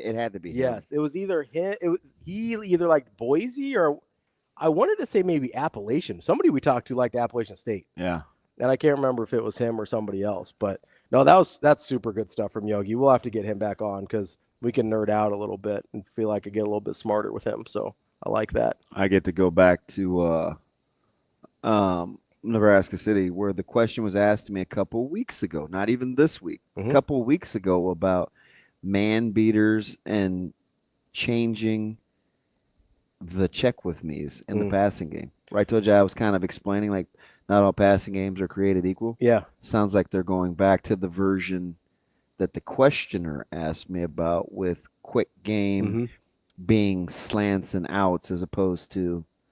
Well, and that's a really interesting thing that and Coach Rule went into a little bit of detail, which isn't like him on concepts, where he talked about leverage and choice routes. But we hear, I know you've heard this from teams that have played Nebraska, where it's like, why does their pass offense look so easy and ours looks so hard? Yeah. That's a lot of it, right? Is just the option routes. Yes. Where, because if you've got an option route, by definition, if you choose right, you're open. It's going to make you wrong defensively. Right? Like if you choose right, you're open. Yeah. That's the key. We'll be back with more, and we will tackle the A.J. Allen question from like 90 minutes ago. But we will get to it, I promise. That's DB. I'm Ravi Lulla. It's Hurrdat Sports Radio. We will be back.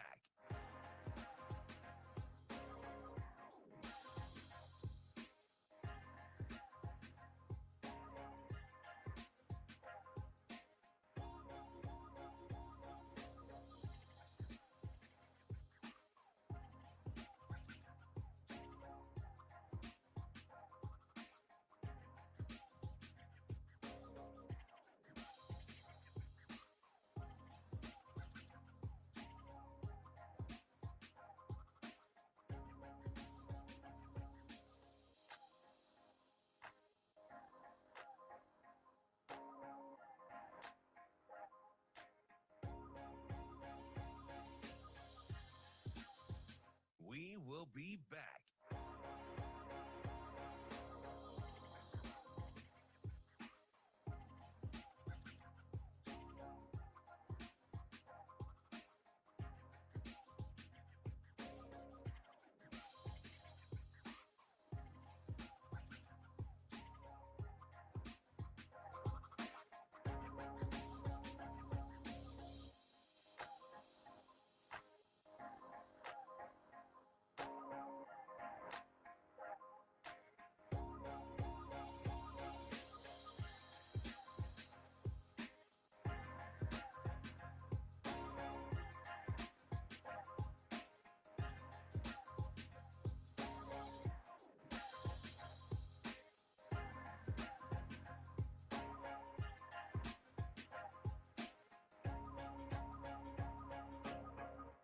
We will be back.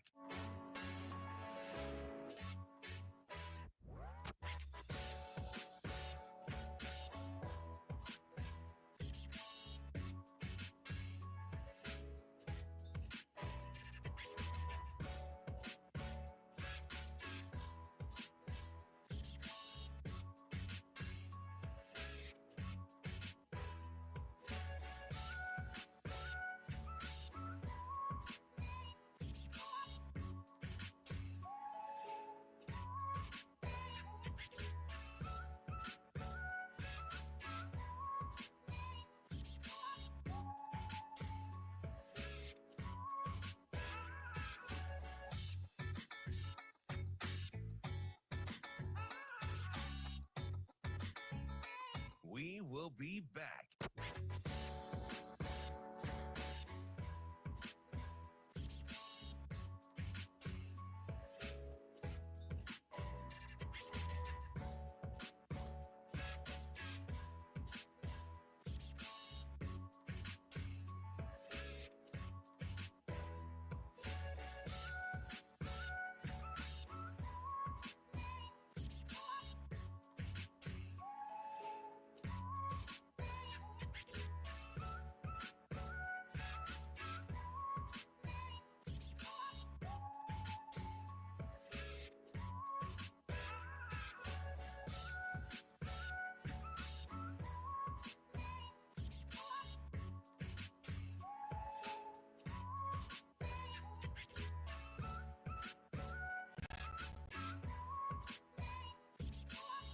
We will be back.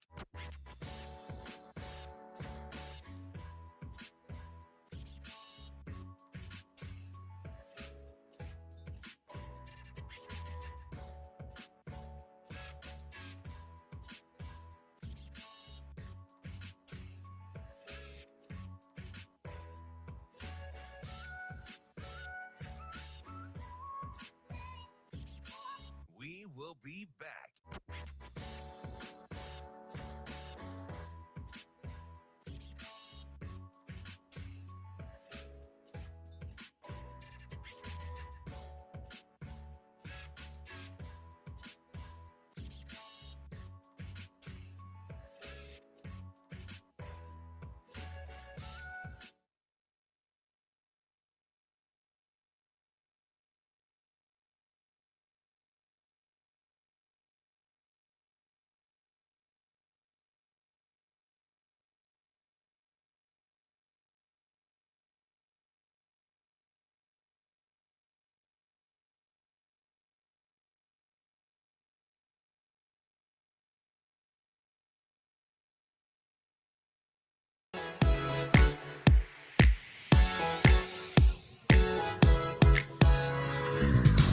You're listening to Hurrdat Sports Radio.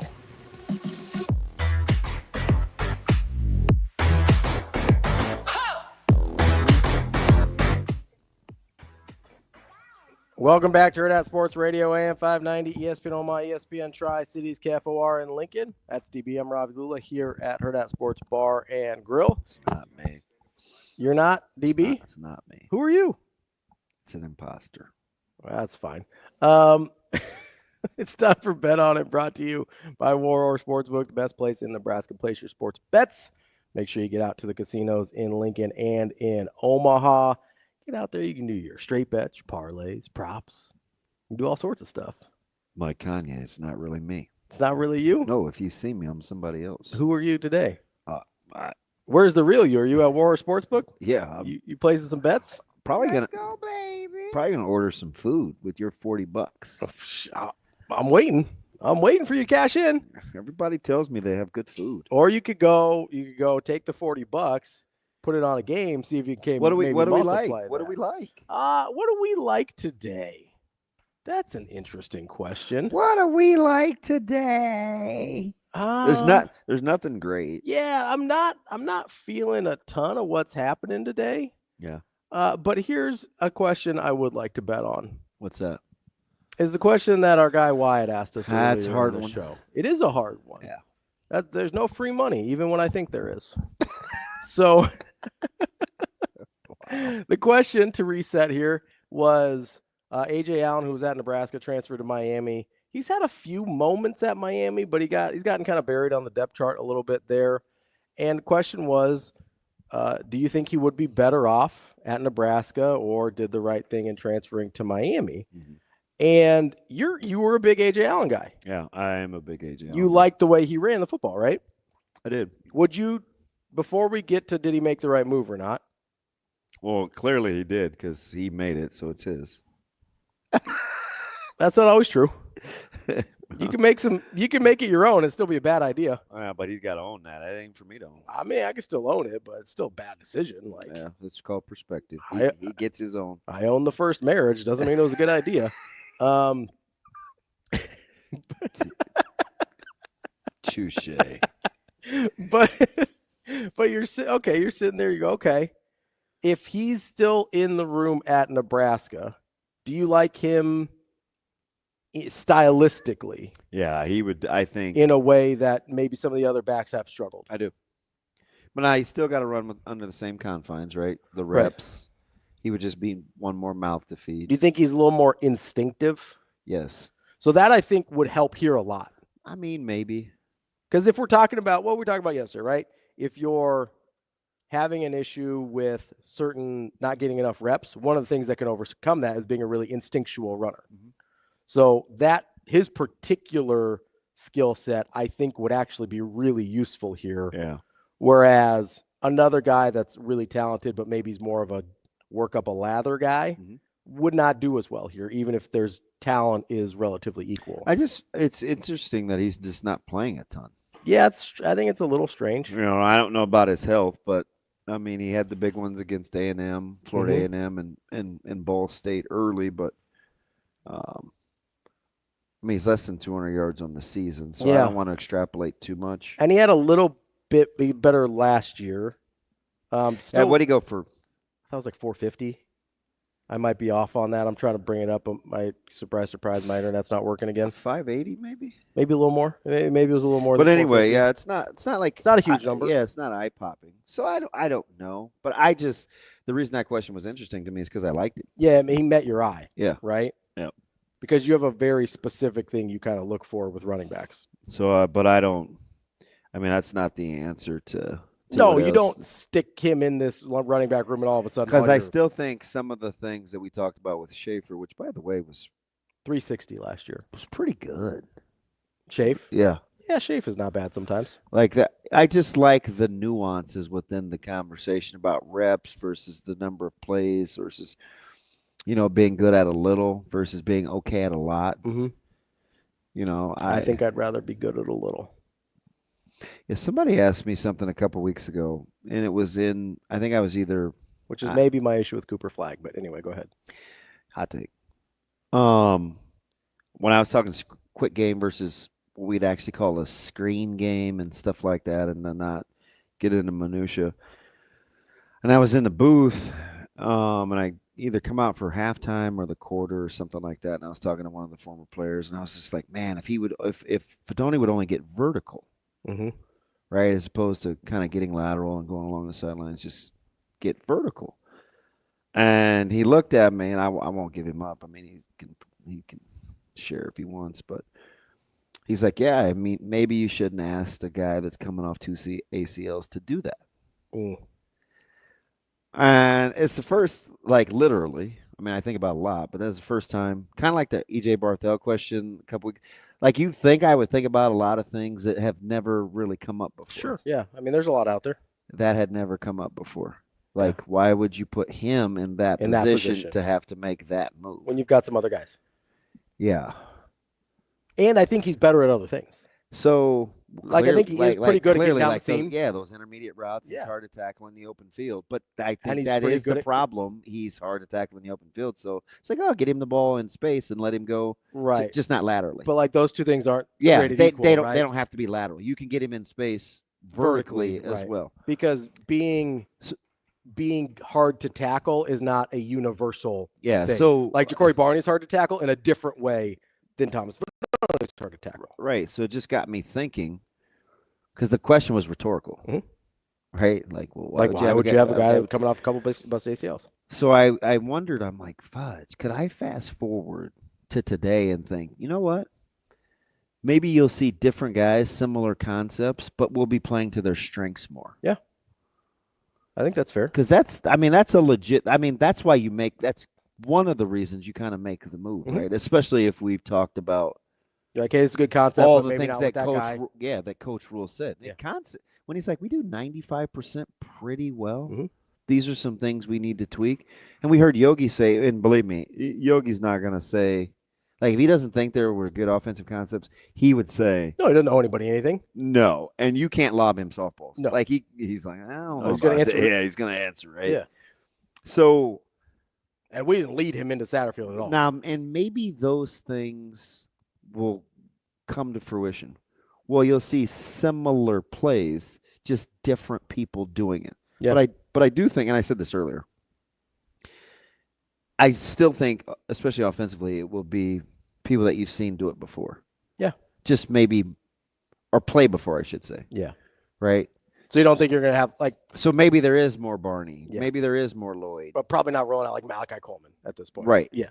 Right. Right. Because that's the name that comes up a lot with people. Or because he played last year. Carter or whomever else, Yeah. right? Like, which Carter's played some, but not a. And listen, I get it. Somebody, was it Wyatt that asked the question? Mm-hmm. I get why, like, if, because everybody's trying to read through the cryptic tweets, which, by the way, like, one thing that I would tell a player. Don't do that. If you don't want something open to interpretation. Don't leave it open for Don't leave it open for interpretation.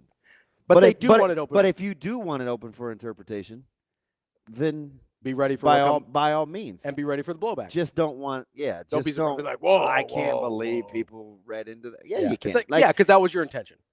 Listen, I've been immature before, and sometimes still am. Like, I've put out a cryptic tweet or two, and I knew exactly what I was doing. Mm-hmm. Everybody does. Everybody wants to. Oh, is he okay? Is it what's going on? Yeah. Here? So I didn't, I didn't lend that any credence, but I did understand Wyatt's point about, or his question. Have they used him well? Have they used him well? And it's a two-way street, right? Did he want to get on the field? Yeah. And has he done the things necessary? And they already made some concessions, right? Like they moved you outside where they needed a little more help, or maybe had more opportunity. Theoretically. So there's the rub. Yeah. Because he two-way street. Yeah, because Carter could say, or his family or whomever could say, well, if you needed the help, why don't you let me help? Yeah. And I don't know what the answer would be, but there's a couple ways to say that, right? Like the question could be like, who are you replacing? Yeah. Because just because there's more opportunity in a room doesn't mean there's a lot of opportunity in a room. Yeah. Right? It's like just because you're the best transfer portal quarterback doesn't mean you're a good quarterback. So that's just an example of you gave me Shavers and McGahee. Yeah. Right? But I did like how you kind of doubled back and said, yeah, maybe no the jack position. Well, it depends. Like, which MJ Sherman are we getting? Sure. Right? Yeah. If, Prince Will has been a little MIA. There's some guys that it's like. And we've seen McGahee play more at those spots. Are we developed? Like, that's. So I don't think structurally you'll see a ton of variation. You just may see a lot of similar guys doing more of what they do. That's Bet On It, brought to you by Warhorse Sportsbook. Warhorse Sportsbook, no bets, no glory. Coming up next, we'll wrap up the show here on Hurrdat Sports Radio.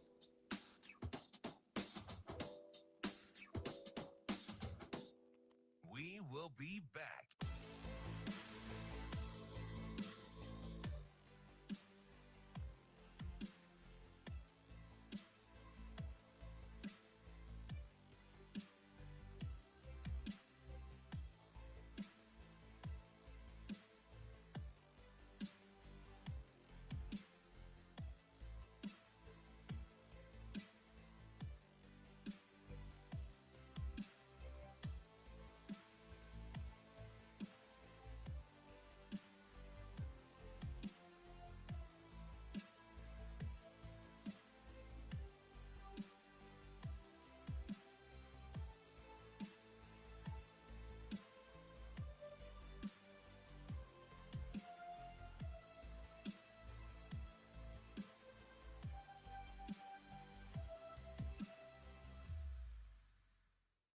will be back.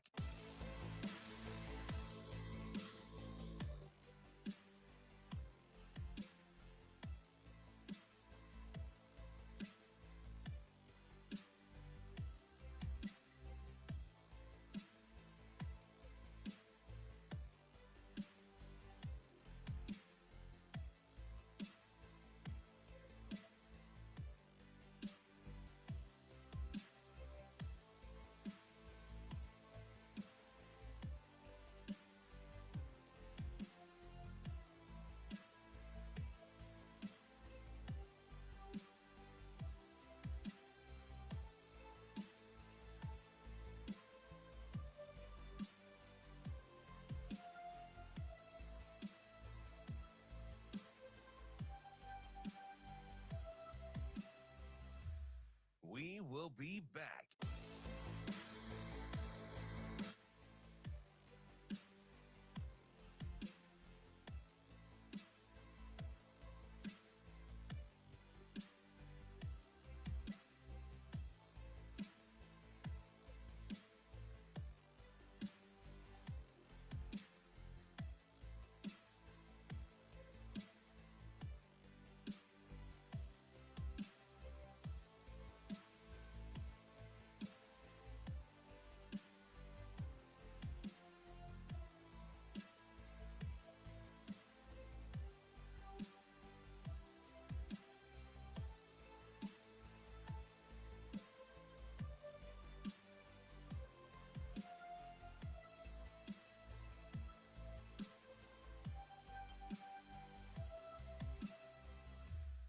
We will be back.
You're listening to Hurrdat Sports Radio.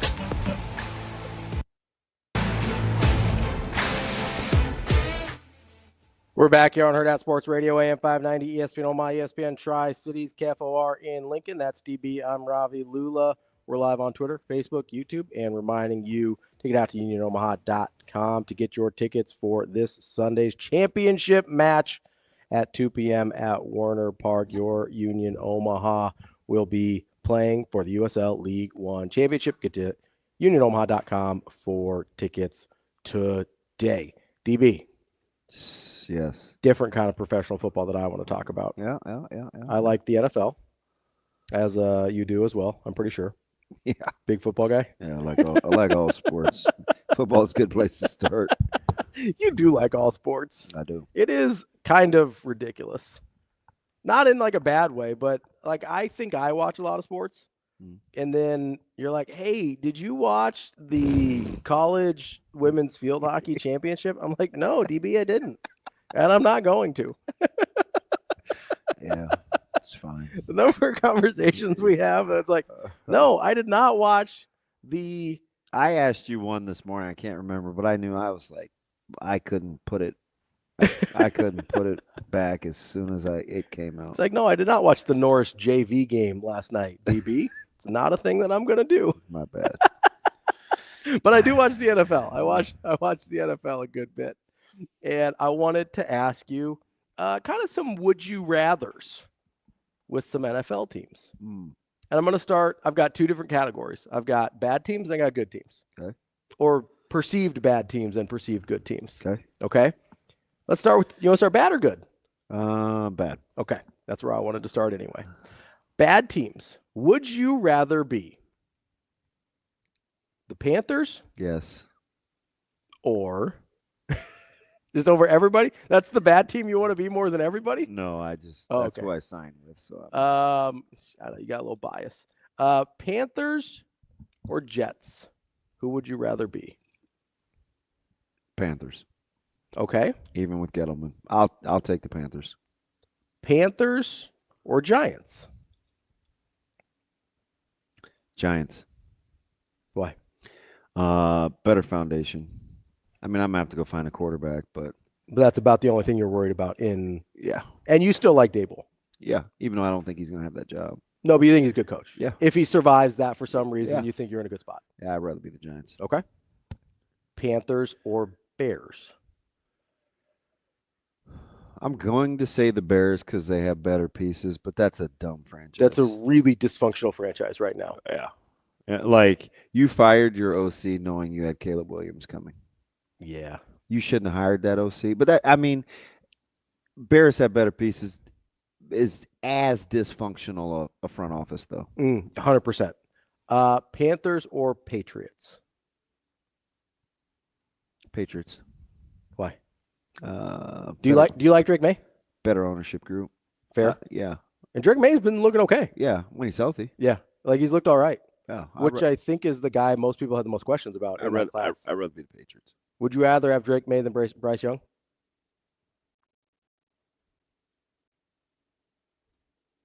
Smaller sample size for Drake May, but that may be a good or bad thing for Bryce Young.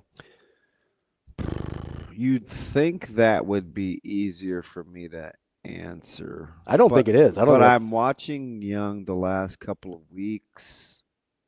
Looks a little better. He's a winner. He's so small. Does that bother you? Yeah. I mean, it's the thing that's doesn't always bother me. Drake May or Bryce. Nobody's trying to tackle you, Shane. You know what? I think all things being equal with good player, like if I had the same players. Yeah, if you've got like a good roster around you. I think let's say you've got I think give me Bryce Young. So let's say you've got the Giants roster. Give me Bryce Young. You want Bryce Young? Probably. More dynamic? Oh, I don't know if he's more dynamic, just more or less apt to blow it. So you got the Panthers over the Jets and Patriots. No, I'd take the Patriots. Oh, sorry. You got the Panthers just over the Jets. Yeah. You've got the Giants, I'm guessing, over the other four. Giants and Bears is tough. It's close. Yeah. That's a pretty dysfunctional franchise. I don't look at the Giants as that dysfunctional. I don't either. I think they're bad. But I also think it's a lot of Daniel Jones being bad. If you let me get the Bears players and the Giants front office, I would say yeah. Yeah, that's not how this works. I know. Because the Bears have the better roster. Yeah, 100%. They just do some and this isn't new for the Bears. You really thought you could hire an attractive OC with Caleb Williams coming with a lame duck coach. Yeah. That didn't make any sense. Nothing they did over this offseason made sense with the coaching staff. Would I rather be the Giants or I'm going to say. Let's say this is a 3-year answer, not a 1-year answer.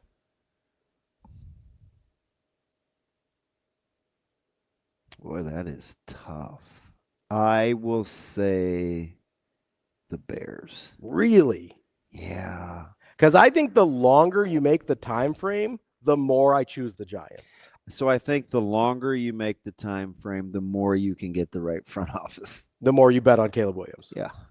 See, because I look at they got the quarterback right. I look at rosters though as kind of fickle.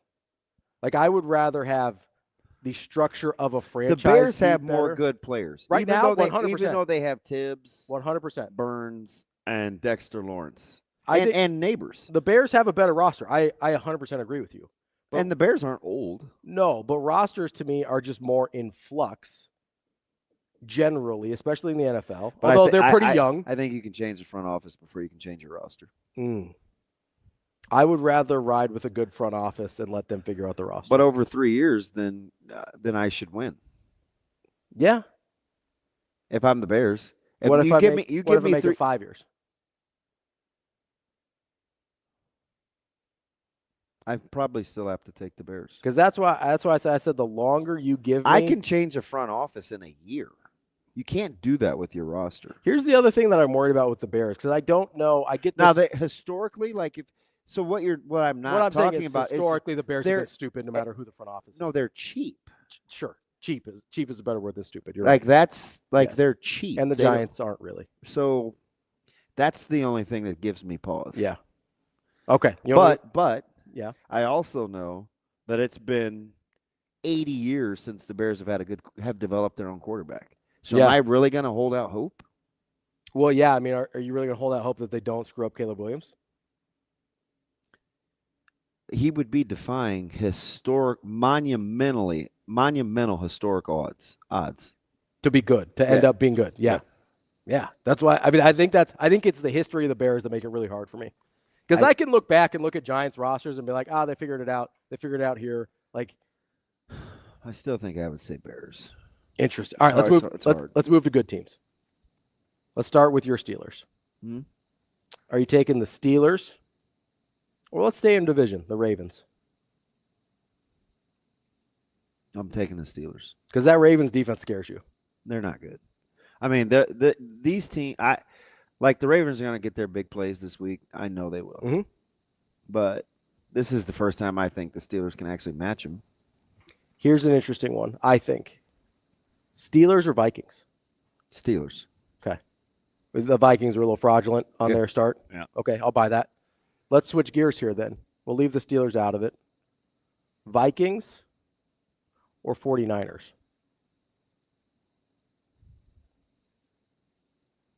Vikings have the fraudulent start. 49ers have the slow start with the injuries. I don't know if I buy that they're getting healthy. Give me the Niners. You buy the health? Well, that they'll get healthy enough? I'm betting on track record. Fair enough. All right, here's an interesting one, I think. I think they want to play kind of similarly here. Steelers or Chargers? Very similar. Very good head coaches. Yeah. Kind of limit mistakes on offense. Harbaugh's impact on Herbert is, I'm not surprised. Harbaugh's so good. He's so good. That's why they were my. That's why they were my turnaround team.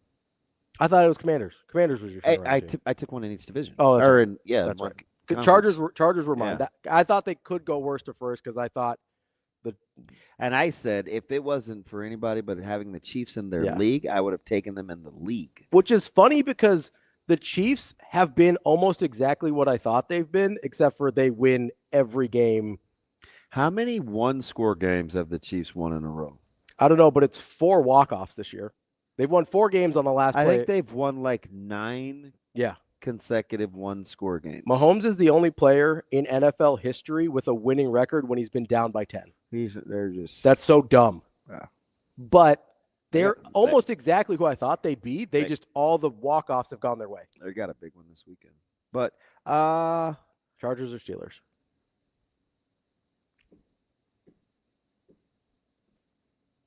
This year? Yeah, this year. Steelers. 3 years.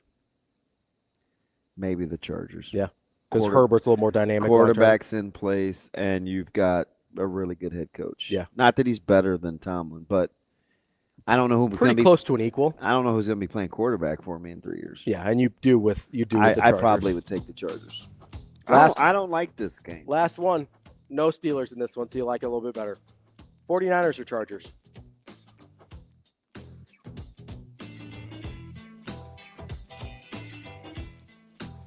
This one's tricky, I think.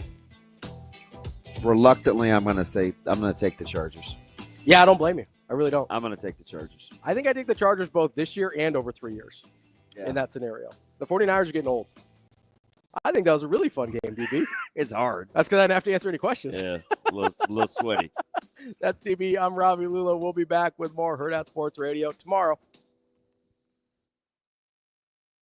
See you. Have a good day. Love you.